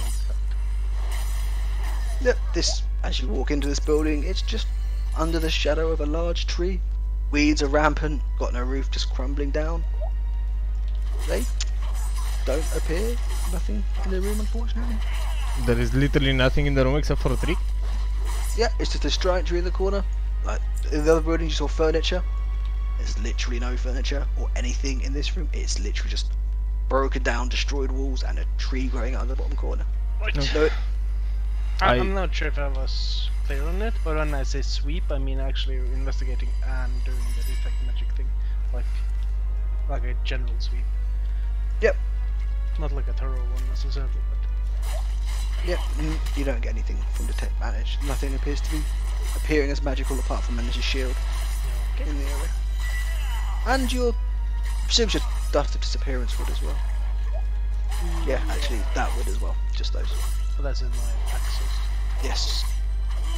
I mean, you just get the feeling it's there. I think it'll go through a backpack, I presume. Are potions magical? No. No. Because if potions are magical, the one I found last session would also be. And I still have one in my inventory as well, so. Oh. I actually don't know. But potions are they- not magical. They didn't used to be, as they just restored damage. I think now they actually, if they give you cure wounds, no, they just give you hit. Doesn't really Okay. matter anyway. Okay, so I go towards the middle of the intersection next where I placed my token. It's like it's clear those rooms are empty. Yes, the ones you've just been in. Yes. And as you walk up, I was going to reveal all of this just for brevity. That's But what 2 I... more rooms. Oh, that does not. Those that do not look run down. They are not. Cool. Some Sorry, action. I'm just checking to see are potions magical or not. No, it wasn't It is magic. magical. Just so you Oh. know. Oh, they are? How come? Yes.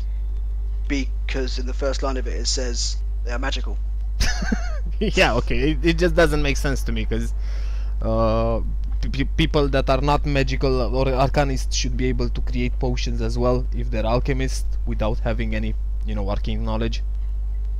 Yep, they are just kind of, they are apparently magical. Yeah, okay. See Doesn't. the first sentence matter. of its description.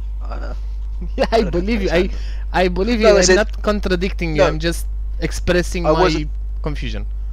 I wasn't saying, I was reading a Sage advice column where Jeremy Crawford, the lead rules designer, his response on Twitter was, a potion is magical, see the first sentence of its description. I don't actually know what the first sentence says, I don't have a player's handbook. Oh, okay. It's probably a magical potion. Yeah. Is there anything on the road towards our towards west? Towards the west, Yeah. just back down. So that is an exit out. Okay, that's an That exit out leads of down the hill back towards, where would it be? over to a very thick, dense forest. Okay, got it. Let's check the building. Let's check the building. Let's Jane, check the you wanna do your thing? And as you Okay. walk up to this, you see a sign outside. Kind of still kind of hooked on by one chain, the very tropey, stereotypical sign waving in the wind, still barely connected in horror movies. What does the sign Called say? the Brown Horse. You think this was once An inn. yes, in Horse? fact, Or horse? horse. Things you ride. In fact, Jane, roll an intelligence check. Okay. Yuan, it's s- horses see a weather- with an H in front, not with a W in front. You see a faded image of a workhorse holding a flag and a veil. The building is sagged, dilapidated, but it's more intact than the rest of the ruins around the room, still with pretty solid doors. You're not sure much about it, but you've heard this name in rumours through the underground and the place that you normally do business in, and it was very renowned a few decades ago for its fantastic ale, one of the premier ale houses.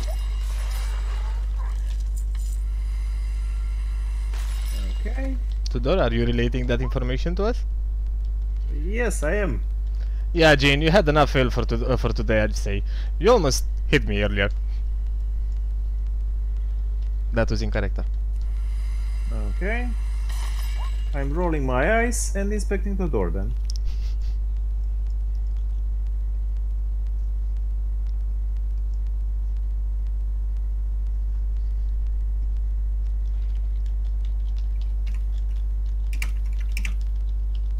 Trevor? Yeah, I was just waiting for the investigation check, so I thought he was rolling it, typing. Oh. Oh yeah, roll an investigation check. Sorry, I didn't realise you were waiting for a bomb. My fault. Well, you just told us earlier that you wanted us to wait. for Yes, something no, else. I know an attack. I thought. Yes, my apologies. Yep, the door does not appear to be locked, trapped. Okay, I'm Just to pushing be- it open then. Yep. As you enter, you see a very long. The map doesn't do it justice. Straight ahead of you, on the far wall, opposite the door, you see another door to the left on that wall. You also see the bar, with, unfortunately, no more liquor left behind the bar. There's no bottles.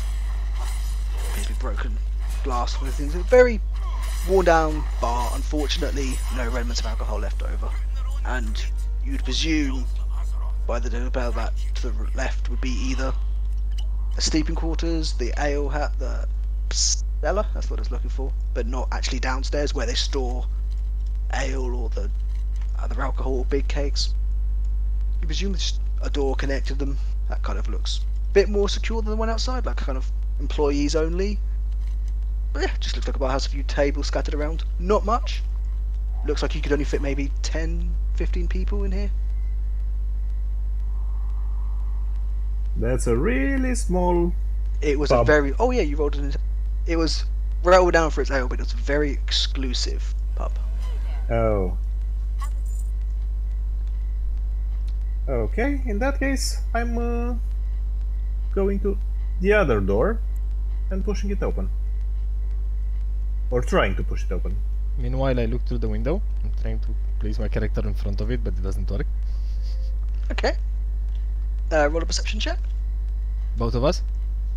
Yeah, both of you.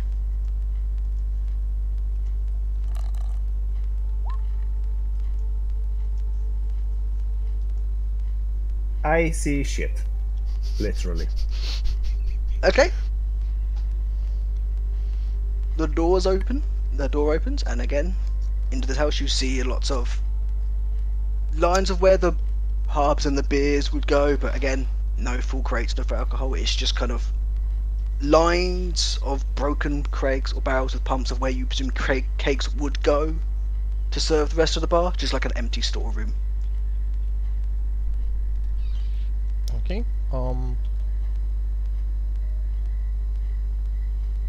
That window, Menace, is shut. Sorry, this Jane. As you walked into the storeroom, I do apologise. Sorry, there's two things happening at once. Yeah, no problem. So there is And nothing the in the door- second room as well, basically. Again, just an empty room, but you do see the door to the top. I'll ask. That's- sorry, go on. Is it safe to come and like sweep the area with detection?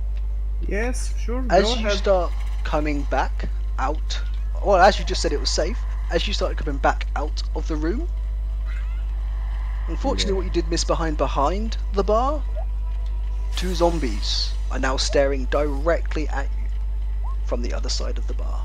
Crap. Their jaws barely clinging to it, just one of them's looking at you through a broken glass, still left behind on the bar. And could everybody roll initiative, please? Yeah. Ooh, zombies! Are you trying to talk with them as well, Manis? No, these are brainless undead creatures. Mm. But I can try if you want. That would be fun. Well, if they're brainless, you speak their language. That was out of character. That was out of character. That's even worse. Yeah, that's actually that could actually be considered an insult. Wait, how the fuck did you miss 4 zombies? What did you roll? You rolled a 1. He rolled a 1. Yes, exactly. Oh, I was writing up the session notes in the journal. I was just like, oh. Also, I roleplayed it. No, I thought you just rolled nice. Wait, No, look at the, I rolled a 1, and so therefore I said, it's safe, guys, come in. Look, I'm beating everyone in the group with my awesome initiative. That's What? not Is it good. 6? Yes, it isn't. I'd say that's the exact opposite of good. Especially since we're outside and you're inside with 4 zombies. Yeah, but he has the ability to use the dodge action, so he uses the action to not take attacks of opportunity. Yes, I can disengage. Oh, nice. Well, I mean, I can disengage as an extra action, not as a full action. Yeah, but we can do it as a full action. It's not just you.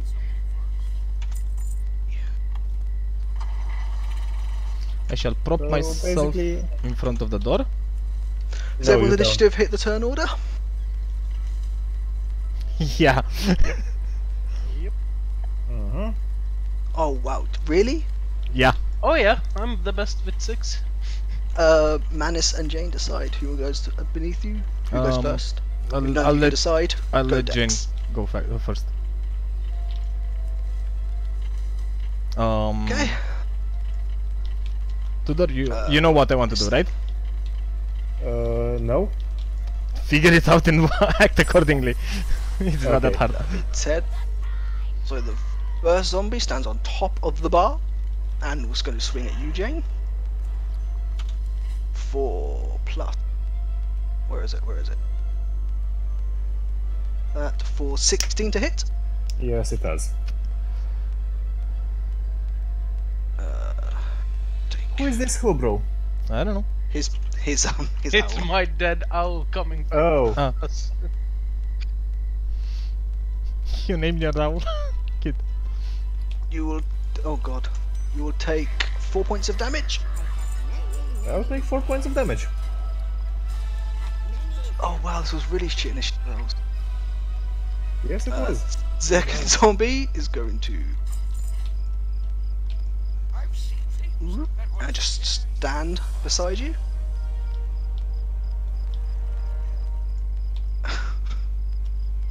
The fuck?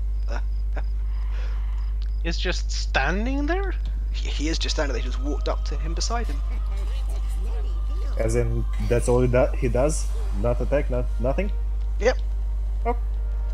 Are you complaining that you're not getting your ass smashed? And this one, No, I don't know.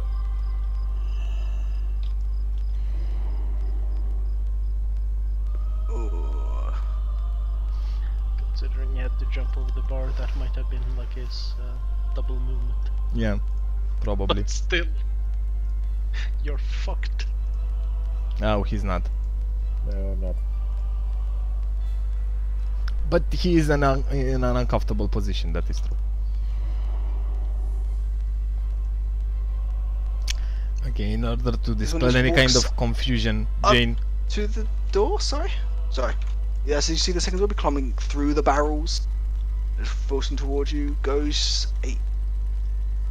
No, not 8. 12 to hit. No. So he Zargo swings at you and completely misses. And Yonid, your turn. I don't have any problem seeing them if I'm standing like here. Yeah, the one in the door frame would be a bit iffy, but yes, you have clear sight on the other two. So this one as well. Yes, both of those two you'd have quite clear sight on. I'm gonna do a gnomish special and like try to shoot him through the people Legs of standing in I think say legs of Manister. Yeah, pretty much that's the gnomish special. And if I roll one. if I want to roll a 1, I want to superheat the area around his groin to cause him burn damage. Oh, you are going to clip his groin if you roll a 1. That's for sure. Okay. Who? Me? Mine. Madness. Oh. Well, if he's He's talking about my testicles. if he's not yours. If he's complaining about us Groin. struggling with the plants, then yeah. Well, I trust you're not going to miss, considering. Roll damage. You were saying? And I wasn't saying anything. Manus, your groin gets superheated, and your testicles take 7 points of fire damage. And it's magic also. And that is how. And that is how. And that is how you fail. No. And that, children, is why you had to adopt you. I don't like doing full damage to people, but as the conversation before, I'm sorry, you had to take full damage. Okay. Well, Janet, at least I don't need to go and have a Brazilian waxing anymore. Wasn't me. So, yes, it fucking was. Roll a deception check. A deception check? Sure, roll a deception check, and Manus roll an insight. Oh god.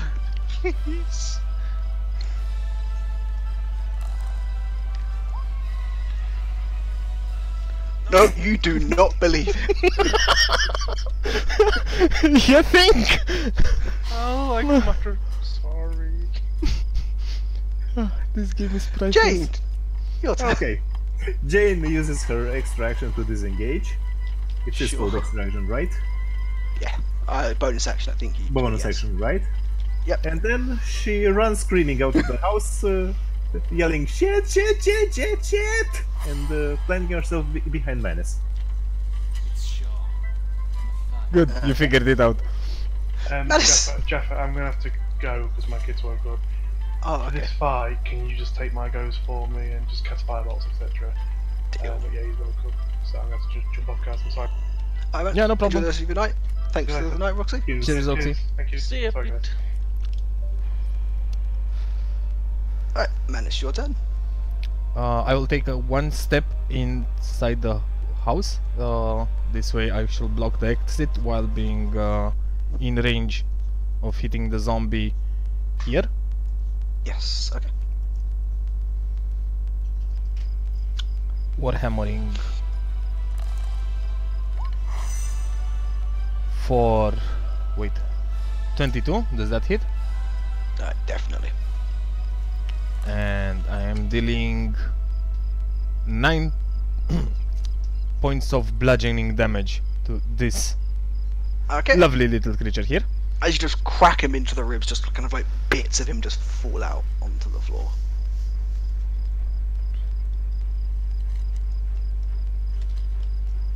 Okay.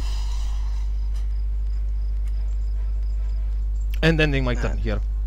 Okay. Roxy's going to cast Fireball at Manus. What? Let me get Roxy's character sheet. He's He going was trolling, bro.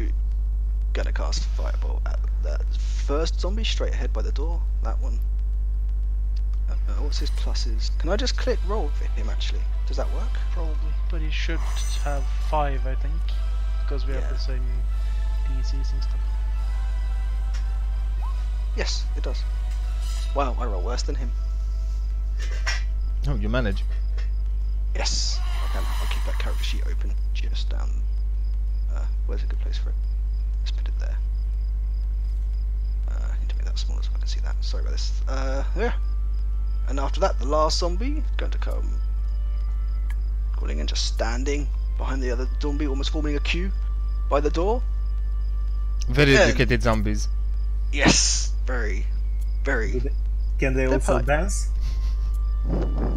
We'll see. Do you have a spell that can make them dance?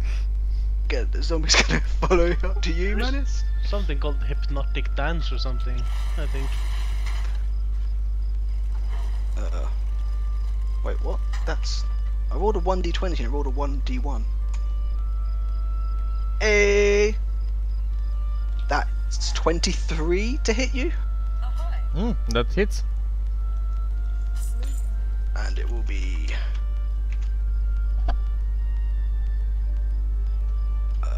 You will take. Yeah, this plus. You'll take 9 points of bludgeoning damage, reduced to 6. Okay.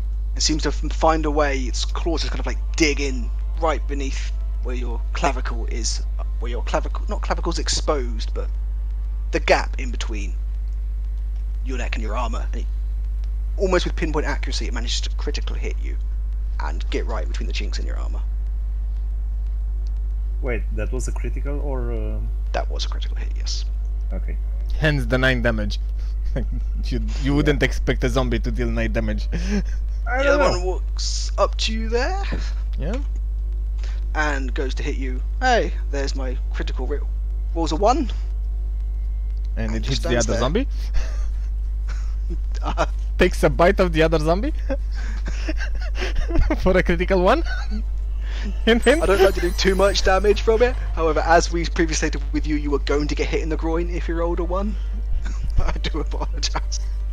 I don't. I have no regrets. This I- next zombie's I gonna trust come you. here.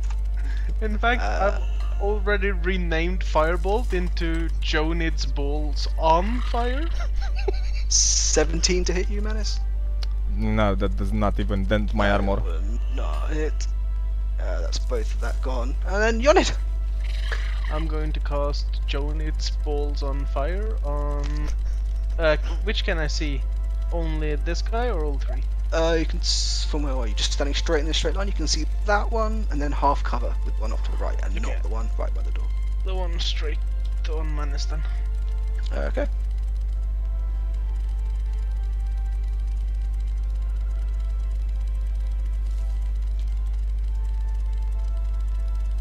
Just a second. Jaffa. Out of the I roll 14. Sorry. Yeah, I should have named it Yonit's balls on fire. Sorry. Sorry, Menace. What was that?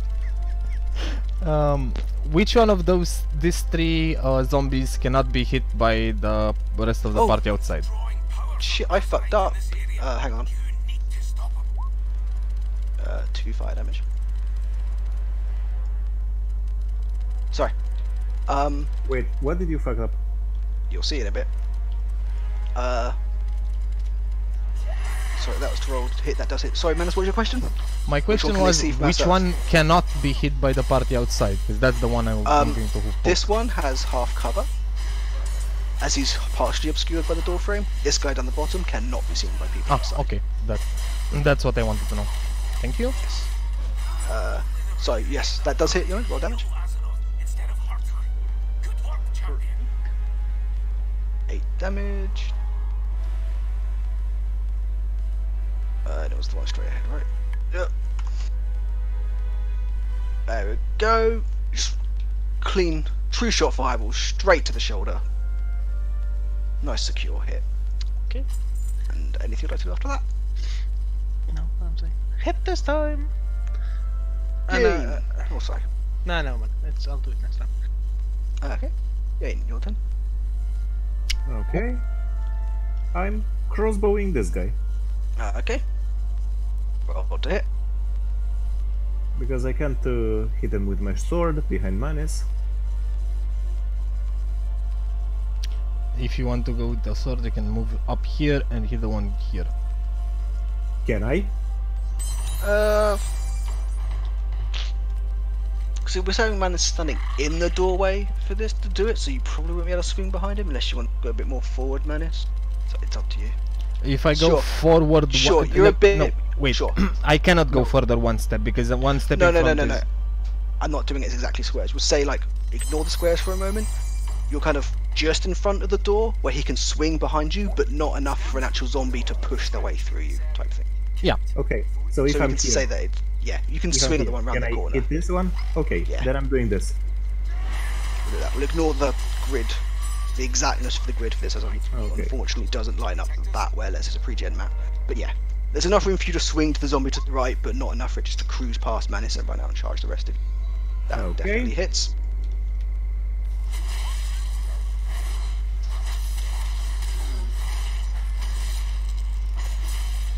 Holy shit.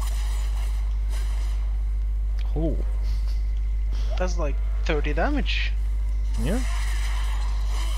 So something like 18, 27, 30 damage. Yes, exactly. Yeah, that is an insane amount of damage. And the sad thing is, it's just going to pop back up again because it has that shitty thing. As you swing your sword, you completely lop off his head, and it doesn't move. Okay. What? So it doesn't do the... Nope. While you have Oh. all of you sit here expecting the zombie to rise back up, it doesn't seem to be moving. He completely chopped off his head. Usually it's zombies like- don't get back from that.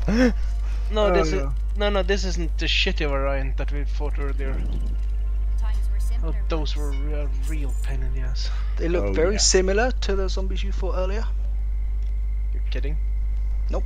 They look very similar to the zombies you fought earlier. So I was just really lucky, right? Maybe. Okay. So then I'm moving 5 feet backwards. Okay. What's that? So then Manis. Turn. Okay.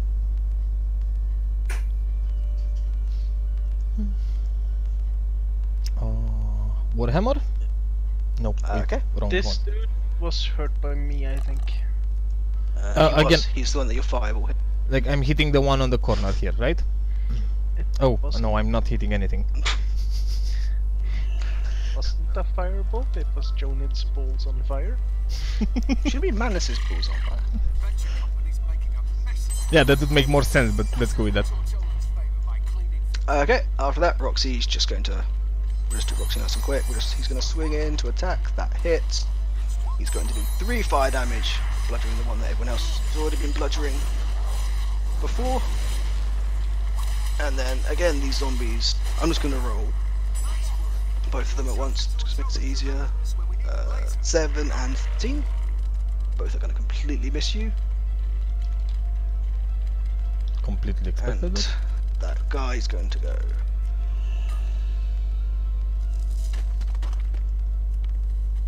He's just going to walk behind the bar, and as Karen grimacing, kind of making his way around the other zombie.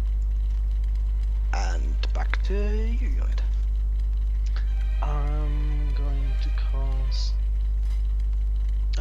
same spell, same target. Okay. Which will be the leftmost one, right in front of Manis. Yeah. For 17. Definitely hits. For 8 fire damage again. For the 8 damage! Again, bits are just falling off the zombie left, right, and doing sustainable damage. Burning chunks of zombies. Yeah, burning chunks, flesh kind of like what was left of his rib cage. You see a rib just fall out. Kind of his jaw kind of just is now just completely, what once was kind of hung on a bit. It's now just off. Flown off to the floor somewhere with an impact, some form of impact. Okay, that ends my turn. And after that, Jane, your turn again.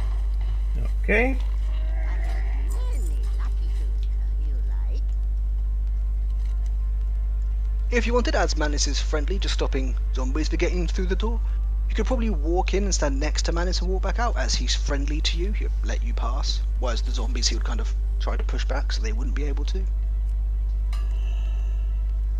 Sorry, what? He means that if you want, you can jump on my square, attack in melee, No, and no, no, jump no. out. He can walk to where this dead zombie is.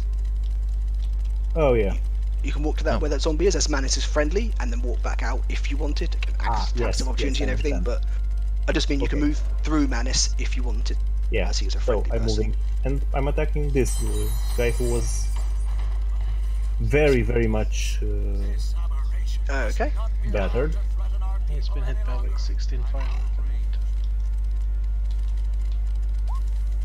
16 hits. Definitely hits. Okay. For another 15 damage. 15. 15, yes. Okay. As, again, this now unstoppable rogue machine just cleaving chunks out of the zombie. Again, you're expecting him to get up, and he doesn't seem to get up. He's still remaining lifeless.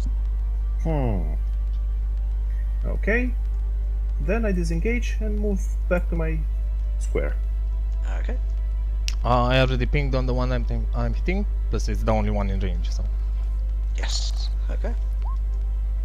For the glory of Sigmar! 17 does hit. 6 damage. 6 bludgeoning damage.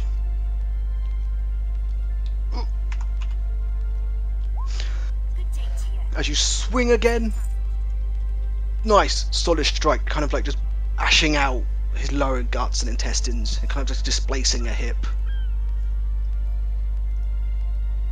Thank you for that mental image. And he's just standing, kind of now clutching his side, just kind of growling at you, Menace. Oh, he's not Rox. dead. Okay. No, he's not dead. Roxy, thing's gonna go the guy straight ahead. That would hit. For wow. Oh, those He rolls. burns their hair. Yeah, he literally just kind of like singed by and kind of brushes his cheek. It's now a bit rosier, a bit warmed up. We'll go through it. Also And did. Rox has been the MVP for the last 2 games. Haven't really managed to hit anything. wow. The next zombie again. For 1 misses and 14. Gonna stand on the Nah. corpse of that one. Gonna miss Manus again. To the top of the round. You again, Yon. You know the story. This is where I'm thinking having like an area of effect, continuous damage type of thing would have been brilliant. Like just choke point something and then just like burn everything in the path, or like create like a firewall or something. Like a flame strike. You should check if you have any kind of spells like that, because in your inventory. It's a level 3 or 4 spell out of character. I don't have any spells. Of course you don't have any. No, but I mean in general, no spells that does AoE. Except sleep. Does 11 hit these guys? Yeah. It does. For 4 fire damage. It was on this guy. I should have clarified, because I think Okay. this had half cover from where I'm standing. Yes, he would. This one, first damage, looks otherwise untouched before this. Just, again, kind of Yeah, I just realized. finish off the rest of his jaw. But yeah, that's my turn. Jane? Okay. So this square is still free, right? Yeah. Okay. Same movement. I'm moving here and I'm attacking this. Okay. Sorry, ping which one again? This. Okay. I think that hits 24 hits, it does. for another 13 damage. 14. Yeah. 14, yeah. Again, lovely, clean attack. Kind of just, again, finishing off, kind of Manus smashed out his other hip. You've just kind of taken out the other one. It's kind of just a spinal column, keeping him upright now. Still Wait, what? standing. Oh, still standing. How? Oh yeah, you went here the first time. We fought 2 of these fuckers, and like one of them kept on standing for like 7 or 8 deaths. He was the most stubborn bastard ever. Manus, your turn. I'm going to hit the same one on the right since he's in half cover. Just to. He's not in half cover to you as your melee. Yeah, but to everyone else, just to make everyone else's life easier. Yes. 14 hits. Definitely hits. 5 damage. 5 damage. Oh, for fuck's sake. Well, judging on that, for fuck's sake, he's dead. He is. With a mighty swing, you just bash out the rest of his column, and as he starts crawling to get up again, you just kind of finish him off with another clonk, just shattering his skull, and he just stays dead. Good. Finally. He does not appear to be getting up. Roxy's going to be 9 hits, 6 fire damage. And over your shoulder, Manus, Rox just launches another fireball at him. Zombie's going to go to attack you. 14 and miss. Again, your glorious shield. Yonid, not to them. There's only one standing now, or is so? Yes. Yeah. Okay. And I have full range on him? Yep, sure. No, no cover. Like, it's easy. Never mind. I'm just gonna fire on it then. 21.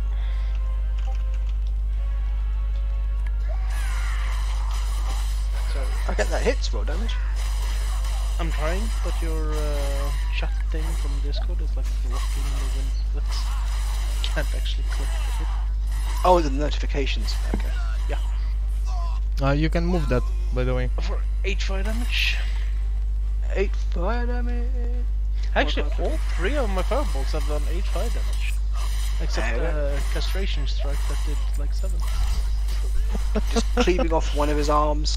He's staying pretty stubborn, still standing, staring directly at you, Manus. I wink at him. Oh god, stop flirting with zombies. We tried chatting up plants. Okay, Come on, that was funny. Yep. Go for it. So, 9 hits or not? Yes. It does. Just for record, their armor class is 8. Oh, okay. Yeah, that's exactly what I wanted to say. Someone hit them with an 8 earlier. Yes, Okay. they're up. Their armor class is indeed 8. So I have to roll less than a 3. So, 8 damage, and I'm moving back. You stare Not at it as exactly. the fireball kind of just takes out his lower half again. However, he just kind of crawls back to kind of many of zombies' things, lower half missing, just kind of on his waist. Still seeming rather relentlessly and stubbornly refusing to die.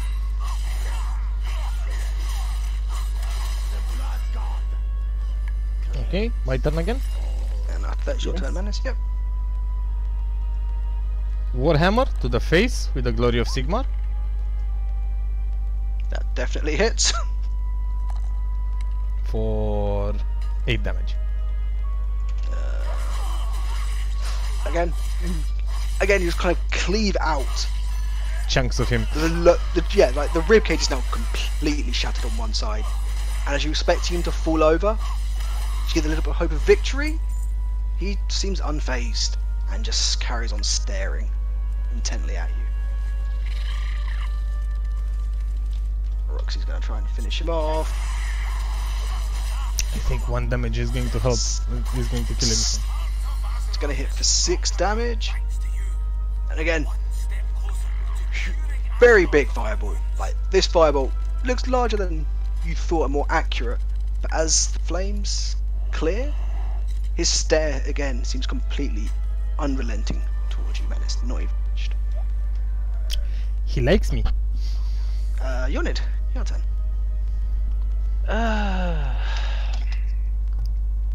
Wait, did I dismiss the zombies attack? Oh, hang on. I lied. I think you just missed the zombie attack, yeah? 2019. 22 to hit. On me? Yes.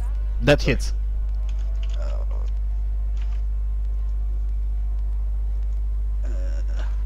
Take 4 points of damage, so 1 point after your mastery.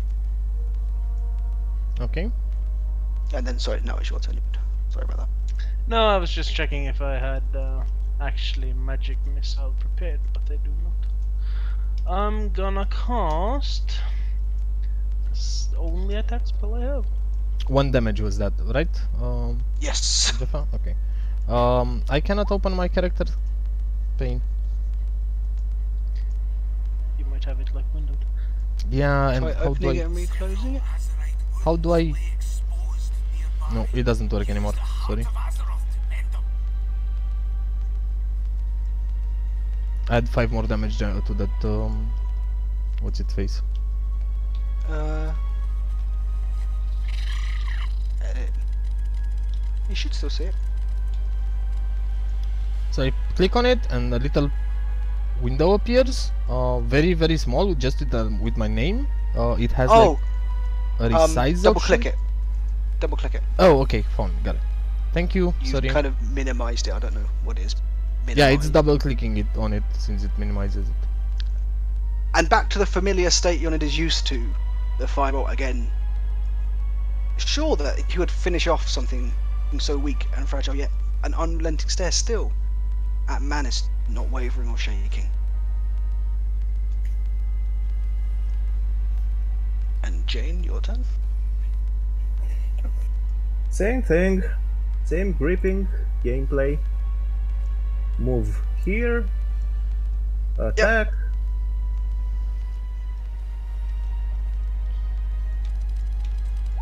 Do 14 damage.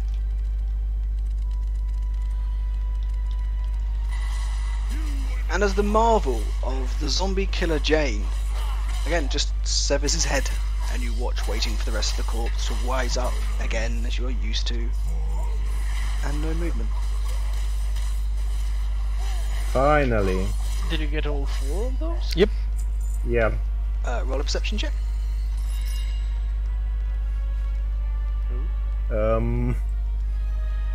That never sounds well. Who's rolling the perception? Everyone. All 4 appear to be dead. This was more an out of character thing if Jane was the one who was getting the killing them. 1, 2. You got 3. Did you get 4? No, I think Manus got 1. Yeah, I Manus got at least 1. Yeah, minus that one. Jane got 3. Well, I know whatever ability they have there that makes them keep on, that's a fucking annoying thing to deal. What makes them do that? There was probably some kind of a ritual or something next to it that it didn't check for. Whoever is here, roll a religion check, and you can if you know. Okay, I'll do that. Maybe this time a religion check will work for me? No, we did the last time as well. So everyone rolls? Everyone who would like to, who believes their character would have any sort of knowledge into zombies can. So if you have a zombie-ish background or you believe you have religion trained, you can. I have religion trained. And I rolled a 12. Okay, you know zombies are very difficult to kill, and you're not quite sure what it is about them. They have an unnerving ability to not die when their body seems to be completely fading. You're unsure of what exactly can bypass it. However, you know, and your other paladins have told you that they have not appeared or have had more luck at dealing with zombies not rising up again when radiant damage is dealt to them. When they use their holy powers on the zombies, they tend to start standing up a lot less frequently. So what you missed, what you needed, and you were missing, was a paladin last time we fought them. Well, Did like, you use any radiant damage? Nope. like, I don't think so. Though, Lalan also they got like, but he didn't get the radiant damage part, I think. So, guess these It's not fuckers- just radiant damage, as there are other ways to kill them, but you know, unfortunately 12 is pretty low, but you know at least at radiant. Yeah. Yeah, well, Jane also rolled a 16, so. Yes, but Jane doesn't have any background in zombies. Well, as I was intently corrected earlier by last session by Jaffa, it doesn't matter what you think your character has a background of. If you roll a 20, Yes. you're suddenly a master of it. Not on skills. No, on There, stuff like this, on information. no. When you're using skills, even if you roll a natural 20 on history, you still might not know it. Same with picking a lock. If the lock has a DC of 30 and you've got +5 on pick locking, if you roll a natural 20, you still fail. No, okay. It's automatic hit on attack rolls, it's not automatic hit on skills. I like to give criticals a bit more information, but it's not automatically succeeding. I like to make crits mean something, so I tend to give a bit more than you would already know with that roll, but it's not automatic. But on the same principle, if I have religion checked as a skill, like I learned it, even if I do roll lower than anyone else, I should have more information than everyone else. On average, yes, because when you learn a spell, you get to add your proficiency modifier to it. As you get higher in level, that proficiency matter will matter more. At this low level, it's complete RNG on whatever the dice rolls higher. It's a lot more influence on dice on. So currently, because it's a very specific check about the nature of zombies, I'd allow paladins to it. Maybe Larlan, being a religious-based kind of druidy character. But if anyone else has, maybe Yonidesi's got a background in history. But if anyone else would kind of like, if anyone else's character can show any significant reason as to why they would be knowing or researching something into zombies, they can roll a religion, see anything about it, just tell about them. I'm a spy. I don't think I'm very knowledgeable about zombies. Outside of his expertise, unfortunately. You're dealing with the other kind of brainless people. Yeah. Unfortunately. I want to go in and do my sweep thing. Okay. By the way, would zombies be detected by the detect magic? Detect magic? No, I don't think so. Okay. But detect evil they would. Sense, Magic divine is sense. Sorry. Items and such. No, yeah, I think Jane was asking, Tudor was asking if I would have used my detect divine sense ability before we went, no, after we went in the room, which I did not, by the way, and doesn't go through walls. Then yes, I would have known there are zombies there. Yeah, but mine actually goes through odds. So for me, it's like a faint aura around creatures, objects in the area that bears magic. Yes, for example, zombies. For example, you know that you'd be able to detect a spell casting animate zombie, but once a zombie is animated, it's not inherently magical, so you'll be able to detect the actual creature. Okay. But it is undead, but being undead, it makes it an evil creature, right? Am I correct? Not always. Your paladin detect evil is now divine sense, which detects undead. So, depending on how you look at it. Yeah, I meant that part because it's undead, and my divine sense would have figured him out. But as explained in the last session, it doesn't go through walls and doors and such. Yes, and also, not all undead creatures are evil. Yeah. Some are good, strangely. But George, they're all undead. And if they're undead, yeah. I can feed him. Yep, so if you want to look through and go through an investigation, it's now coming up to time, so we'll just wrap it up in this room. I'm going to help. Do I roll for it, or is it just like literal standing room, standing room? If you just want detect magic, you don't roll. If you wanted to look while detecting magic, I thought you said you were sweeping, so I was going to get you I'm investigation. sweeping, both. so detecting and investigating. Yes. So I'm going to help Janet, so he can roll with an advantage. I actually want Jane to help me with that. Sorry, Jane already rolled. So I'm sorry, one, it's not what you want, it's what you get. Do I then single roll, Jeff, or do I double? You can let Manus help you. I can help him, he can roll with an advantage. Do both of you rummaging through? Nothing either of you find very magical, you find the odd kind of remnants of a shot glass or bar glass. But again, nah, unfortunately, it's very, very abandoned town. There's anything of value has either, as you know, there's a dragon nearby, may have taken them, added to his hoard, or looters over the past few decades would have already ransacked, as it's been quite a substantial amount of time. Unfortunately, nothing of value left in Stupidly relevant question for you here. Is there a latch or something down to a cellar here in this building, since you said it was a pub? No, this was where the kegs were stored in the room, right. This was, as you normally see, a cellar of where beers are kegs stored underground to keep them cool. This one, either the rock was too hard, or for whatever reason, they were either unable or want to have a cellar underground, and was just a storehouse next. Have any of the buildings we've been going through, like the 1, 2, 3, 4, 5, 6, 7, 8, 9, 10 buildings, have any of those seemed to have had a basement of sort? Not from what you have seen so far. Okay. Because I'm thinking that if we ever have to run from the dragon, then running to like a basement. That is a very interesting way of wording it, Jaffa. So not as far as we've seen so far. That means there are going to be rooms, buildings with basements in this particular town. We just haven't got to them yet. Possibly. Definitely.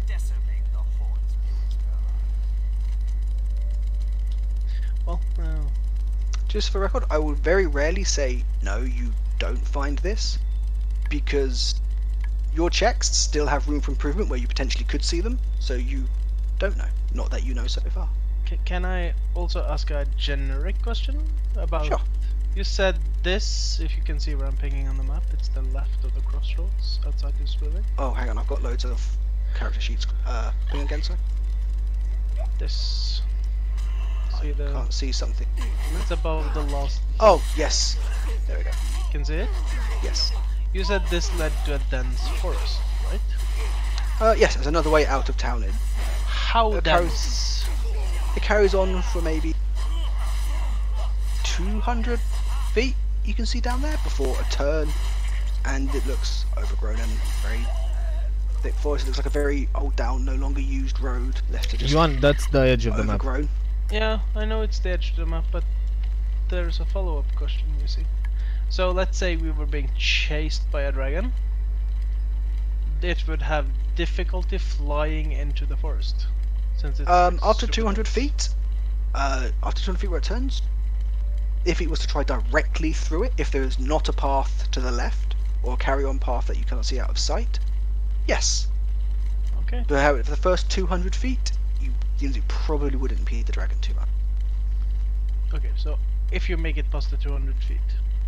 If you make it past the 200 feet, you cannot see past it. Directly ahead, if you go directly ahead from the end of this, yes, it could not go. There could be a turning to the left, right, but yes, if you go directly into the forest from the edge of this path, you would, it's substantial cover from the air. How about south of where the druid house was? Probably that's just a well-worn trader's path. The trees on the other side have kind of been cut down. It's a very clear path. Yeah, I'm just trying to strategize in case shit goes belly up next time. Shit always goes belly up. Yeah. So we'll leave it in this pub for tonight. Is there anything else anyone would like to do in this pub? Nope.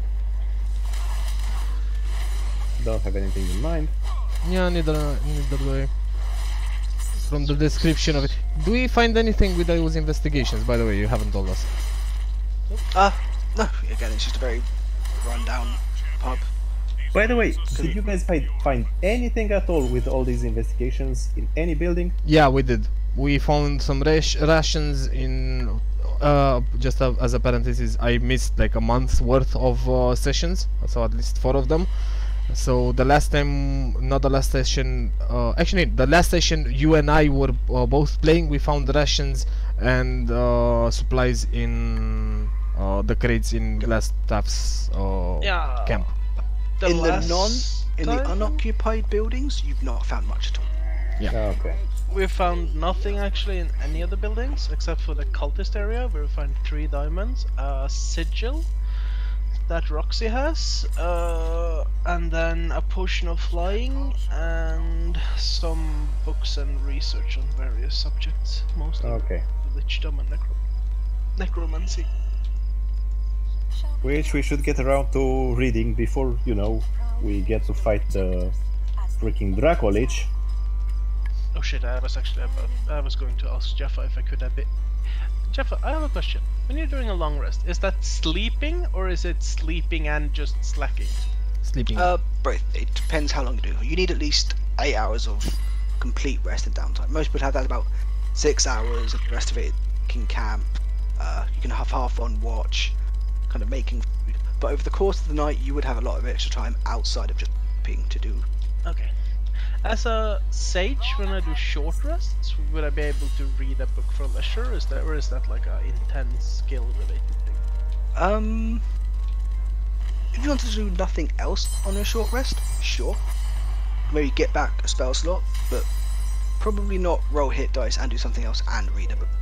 Yeah, I'm just wondering because I should shift through that research at some point. Yeah, if you wanted to go through only over a short rest, if you only wanted a book, you could probably get your way through half one of the books.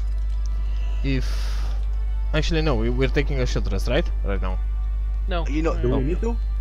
I don't kind. I'm 19. I'm 19 HP points out of 33, so I'm missing a good chunk of my health. But it's not that critical. I was thinking about consuming hit die in order to recover it. Yeah. I think you. Do you recover lay on hands when you short rest? No. No. Well, we'll see. That's why I was asking about a hit die, because I think I can short rest. I can use a hit die on the short rest, right? Make a decision. Next week, you can retcon to see if you take a short rest or not, as Lala may or may not be back, and if he is back, he may offer you healing or hit dice, depending on what goes on. So I would rather not be. That's why I'm asking about a short rest, because I would rather not consume a spell slot. I mean, I vote no. I don't have any immediate reasons to do it. Okay, then no short rest. I can handle it. Like until we actually get to the dragon, I don't particularly require HP that much. 21 armor class is nigh on impossible to hit.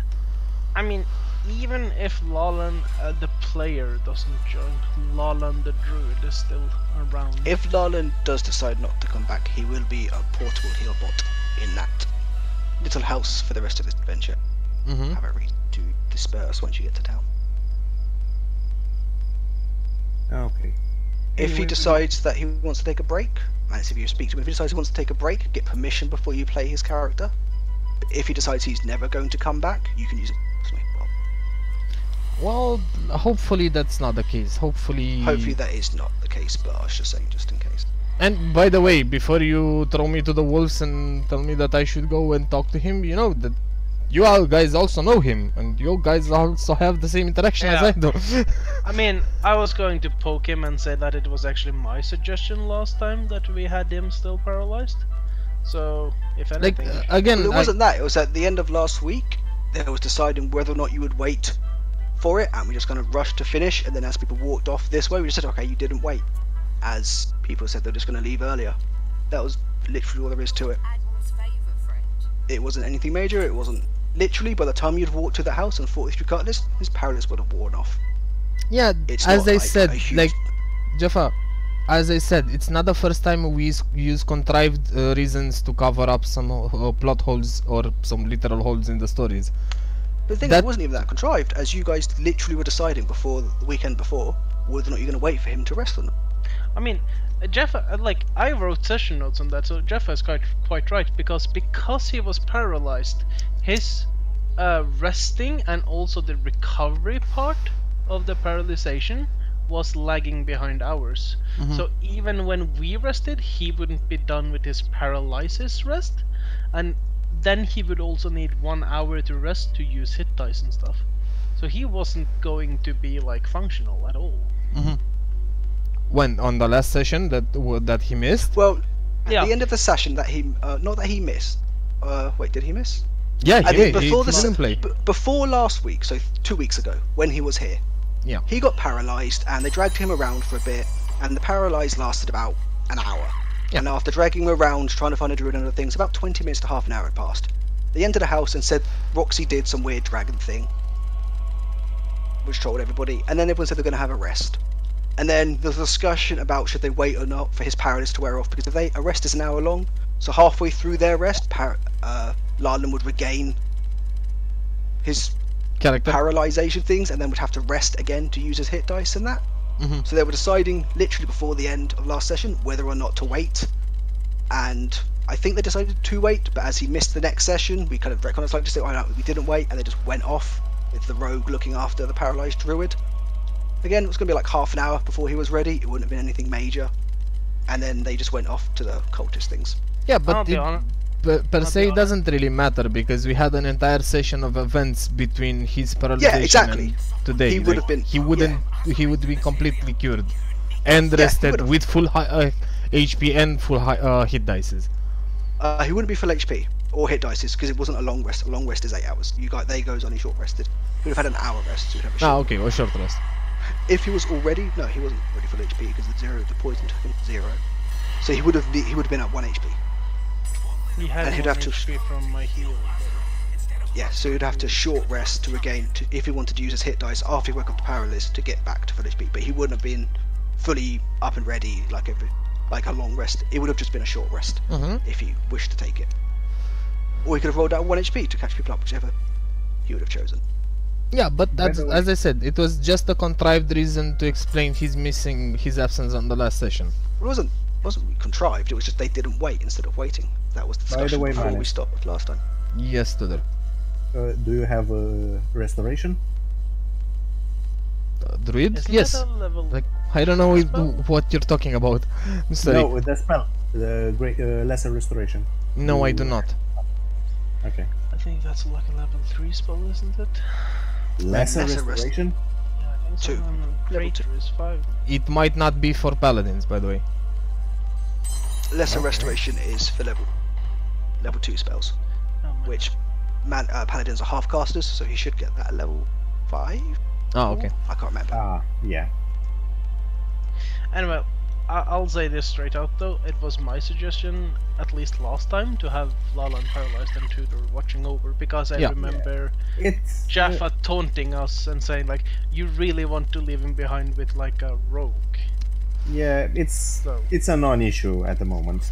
yeah, I'll poke Lalan about it. It's I a mean, non-issue from the start. I don't exactly understand how the fuck you managed to get in an argument about it. Arguments always seem to happen with everything in the game, telling me what monster to round another Yeah. thing. I'm still pissed about the fucking web. We seem to have a fucking 20-minute and small comments of the entire fucking session. He told me about that. That was silly. Since when spider webs are wet? They're moist. They come out of a spider's ass. Yeah, but they're not They're wet. not dripping wet, but they're moist. They're not like, you can't just throw a torch on them and set fire. It's not like dry leaves. They're organic matter that come out of something. They are I moist. do literally remember being a child and setting cobwebs on fire Yes, with my lighter. You can you can set a 0.5 millimeter strand of web on fire with a lighter very easily.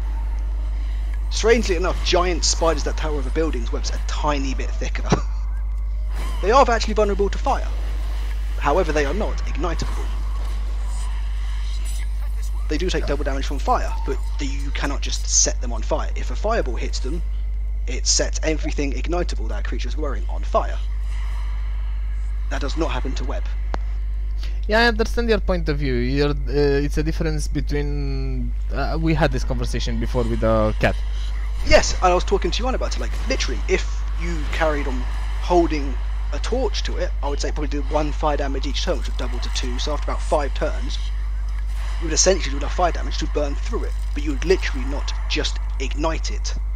Just as a cabin is flammable. If you hold a lighter to the corner of a cabin, it's not going to set on fire, even though wood itself is flammable. Yeah. But I said it's a difference between dealing with within gameplay Well, no, that's the thing, I limitations don't- and you know And real also, life situations. the fact that a torch in this game does not set things on fire, due to that Why? being an incredibly overpowered item.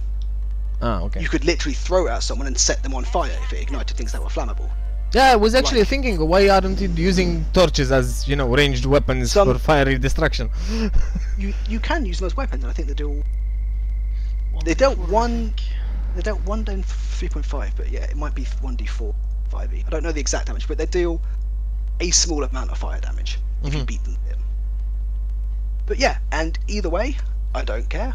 But the random comments about it for the entire fucking day literally got me a little bit irated. Every single thing from now and then was just, oh yeah, it's like web's wet. Well, I'm sorry, web is wet. In fact, there's even been studies where they are very moist. They are not dripping wet like a fucking pool of water, but yes, there are 8 different types of strands of spider from web, and 6 of them are moist. To be honest though, this is a side effect of a game where everyone is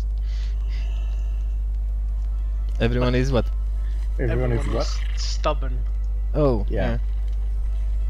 I mean, I'll gladly admit I'm stubborn, but I think people knew that already. Yeah, we did.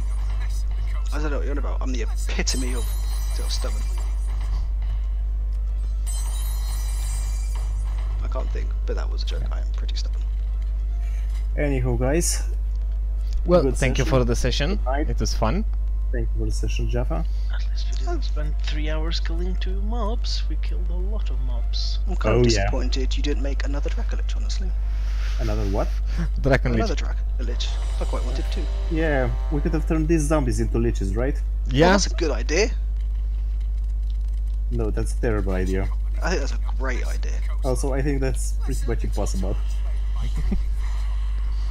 yeah. In order for a dragon to turn into a Dragon Lich, he needs souls, and you know, He doesn't need souls. dead zombies do not have souls. You don't know if they need souls. No, you don't know if the spell inherently needs souls. It needs a ritual. As was found in the notes, you don't know what that ritual is or requires. Did Okay, you say? fair point, but again, I'm pretty sure a zombie is not able to perform a ritual by the definition of him being, you know, a zombie. Like, I mean, they might not have the vocal capacity. No. I don't think they have the intellectual capacity either. I'd suggest we sacrifice Roxy, but she's a redhead and doesn't have a soul. So. That's also true. No. She's a redhead, not a ginger. Well, Explain the difference for the sake of argument. What did I move here? There we go. Sorry, I was trying to drag the druid, not Lalan, the other druid, off the map. So is there anything else people want to do over the course of it? Yeah. Can we also really remove the druid as a dick from that building? Because if Lalan actually decides to rejoin and there's a building with the druid as a dick, without the other druid, that might send a bad signal. Sure, but he did know that that was there before he left, right? Yeah, he did. I don't know if you remember. Okay, we'll move just to be sure. Jeffa, what is in here? Who was in here? I'm pinging on the... You don't know. Bro, don't fuck with me. Reveal this corner, please. No, you don't know. Come on, it's the edge of the like I see the edge of the map here. What is in here? Like don't know. there can't be anything here, since edge of map. No, technically it could be though. If Well, it the goes edge of the like map you can see is up here. I mean, if it goes like vertical, not vertical, horizontal here. Yeah, I think that's what I'm asking. I'm thinking it goes horizontal somewhere around here or so, and there's like some cutout, maybe a legend where I'm pinging here on the map. That actually raises a good point. In like this part makes it seem like there's a frame or something. Because Like that is a frame, because it has the same texture as the corner on the low end side. Plus, It's a black line. It's got the same black line as there and there. It's just how the map's done. It's a solid black line. you're going to be a troll. No point in engaging more on this. I am not telling you what's behind that corner. We're going to run there the next session anyway. No, I'm not going to run there. There's nothing there. Come on. that's where the Dracolich has its lair. And it's Yeah, just that to me. that would be funny. As you approach the edge, two beading eyes come out, and you have to make dexterity saving throws or die to his breath. That would be hilarious. I'm guessing we haven't heard the dragon ever since we started. Not since he took off. Not since that time. It's been remarkably quiet. Okay. By the way, what's the name of this village again? I forgot. Ruins of Thunder Tree. Okay. Which is right next to Cumberberry. Which sounds vaguely perverted. You know, that's the ironic part. We were going to do the side quest I got in the town, and this is like the side quest of the side quest. Yeah. in which we create a fucking Dracolich. What the fuck? I like it. Me too. I thoroughly Yeah, enjoy it. You get to play with the Dracolich. We I get to do. die. Dragoliches do so much. Again, look, this is a serious question, and I trust you are going to give me a serious and unbiased answer, right? Depends. Are on we what going to be able to fight the Dragon Lich and survive, or are we just going to die and end the campaign here? that I will not answer. I'll say this, I'm not going to be fighting a Dracolich. I know what a Lich is. Like, literally the entire description I gave you from what I read tell us that Liches are a bad idea. And Dracoliches are a really bad idea. So I would never go into a fight without knowing more. I'll reveal one character motivation. The only thing my character cares about is living. If you encounter the dragon, if you wish to assess how powerful he feels, or the ability to just destroy you, or how likely it will be to encounter, there will be ways to do it. But I'm not going to straight up tell you how strong he is until the time comes where you either encounter him, find enough information about him, or could there be another way? I suppose you could go away and research him, but I don't know how well that would.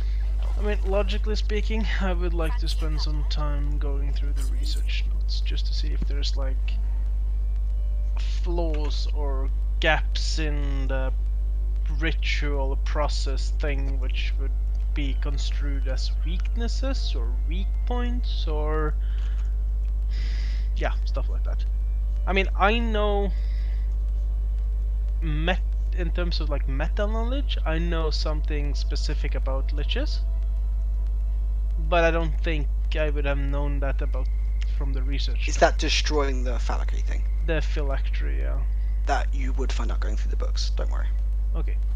I am trying to put some basic knowledge in there so that people don't feel like they're metagaming that, but yes, you would know his soul would be tied to one of those items after But going. that's not what I would ironically be looking for though. I would be looking for like, for instance, if it said like,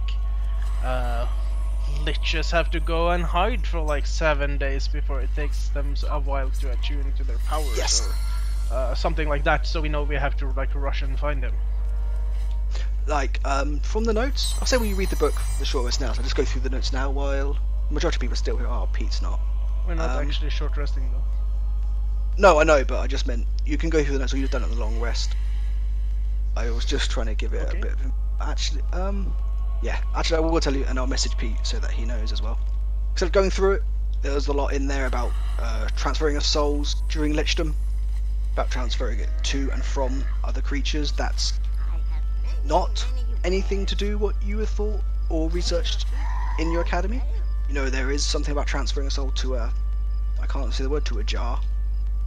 But there's also a lot about transferring souls to other creatures or objects in the research notes. There's notes about how to become a lich, the pros and the downsides, such as you are going to have to carry on, once you have achieved lichdom, you'd have to carry on taking in souls to maintain it, but you don't necessarily need soul to have the ritual and become the Dracolich in the first place, but you do need it.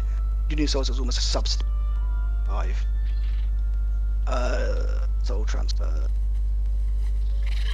There's the ritual about becoming a Dracolich, which isn't draconic, so unfortunately you wouldn't know. Wouldn't Roxy know it? He would. Would I would have asked him for translation stuff. I don't think that works. No, I was just No, thinking but because I most of you would've. left the books on the bookshelf alone, didn't you? Yeah. Because you couldn't read it. So I took whatever I found was relevant Yes. for the Part of things the- on the table. one book, Not from the which is booklets. about the ritual.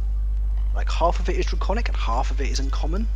The first half of it about becoming the dragon is half in common, half in draconic. You get like there's a ritual and there's words, but the actual exact details seem to be very shrouded in mystery and kind of perceived for those who are true and dedicated to the dragon. So it's written in draconic. There's kind of like subnotes and details which are kind of forming part of the puzzle, which is written in draconic, which Roxy would be able to tell you about, and it's kind of just the ways in which you do it rather than...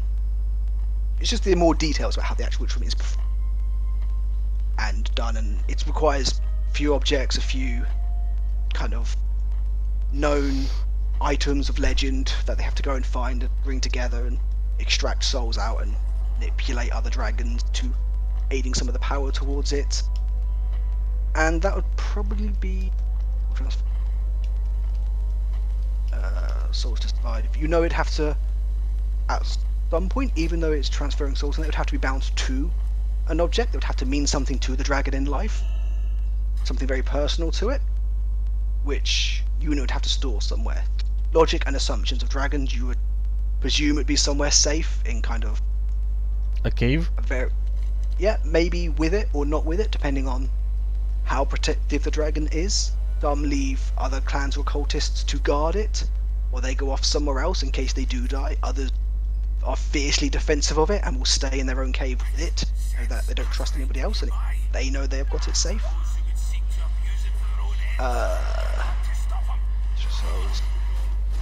You know, it grants them sheer power, and you do not know the exact time frame, as it varies depending on the power level of the Lich, but if you destroy the body, they do take a while to regenerate until they are come back. And you know that there is a small period of vulnerability after they have been feeding, as you will discover. But reasons Anyway, why guys, I'm going to log off now. Okay. I do apologise, that was longer than you thought. Sorry. No Yeah, no problem. problem. I don't mind. Good night, yeah. Can Good I night to Night. that. follow-up questions? Sure. Would there be anything directly from the scripts? Are there anything that I can clearly see are weaknesses, weak points, or cons to this ritual? No, only the vulnerability of the the jar. I'm going to call it the jar, but I can't. Okay. But Alright. you know that Pillar that city? tends to be. Yeah, that sure. You know that tends to be a weak, but again, you don't know how it is. You feel like the general weaknesses vary between dragon and dragon. It's a very personal ritual. This gives you the right power to become it, but the exact details for each lich and character vary. You know the bounds in which they vary, but you don't know what applies to each individual. I see. My second question would have been, is there anything about the process written down here that seems remarkably different from what I've read in my earlier studies? About becoming a dragon lich? This entire... About becoming a dragon lich? No. However, there is a whole segment of the last book, again written in Draconic, which Roxy would tell you, which is about transferring of soul. And that seemed different.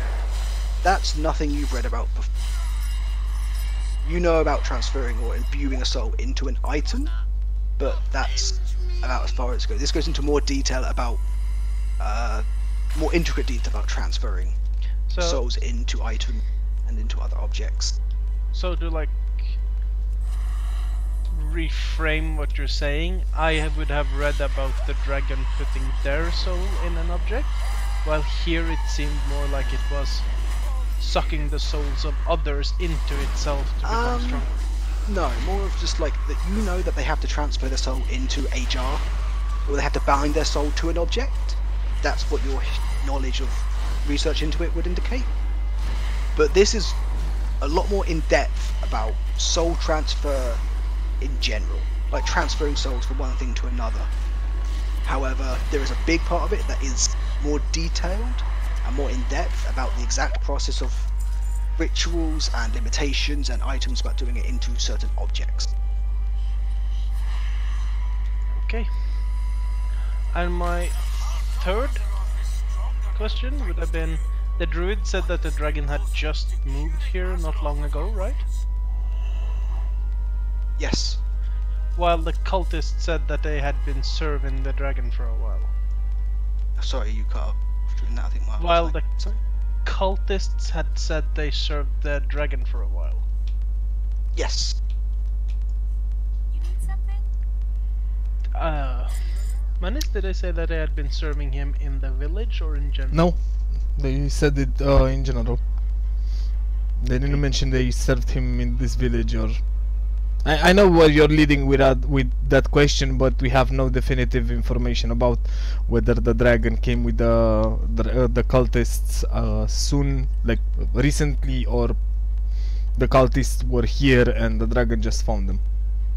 Yeah, logically speaking, if there was a real druid, then that would mean the tower isn't actually its, like Jaffa said, its lair.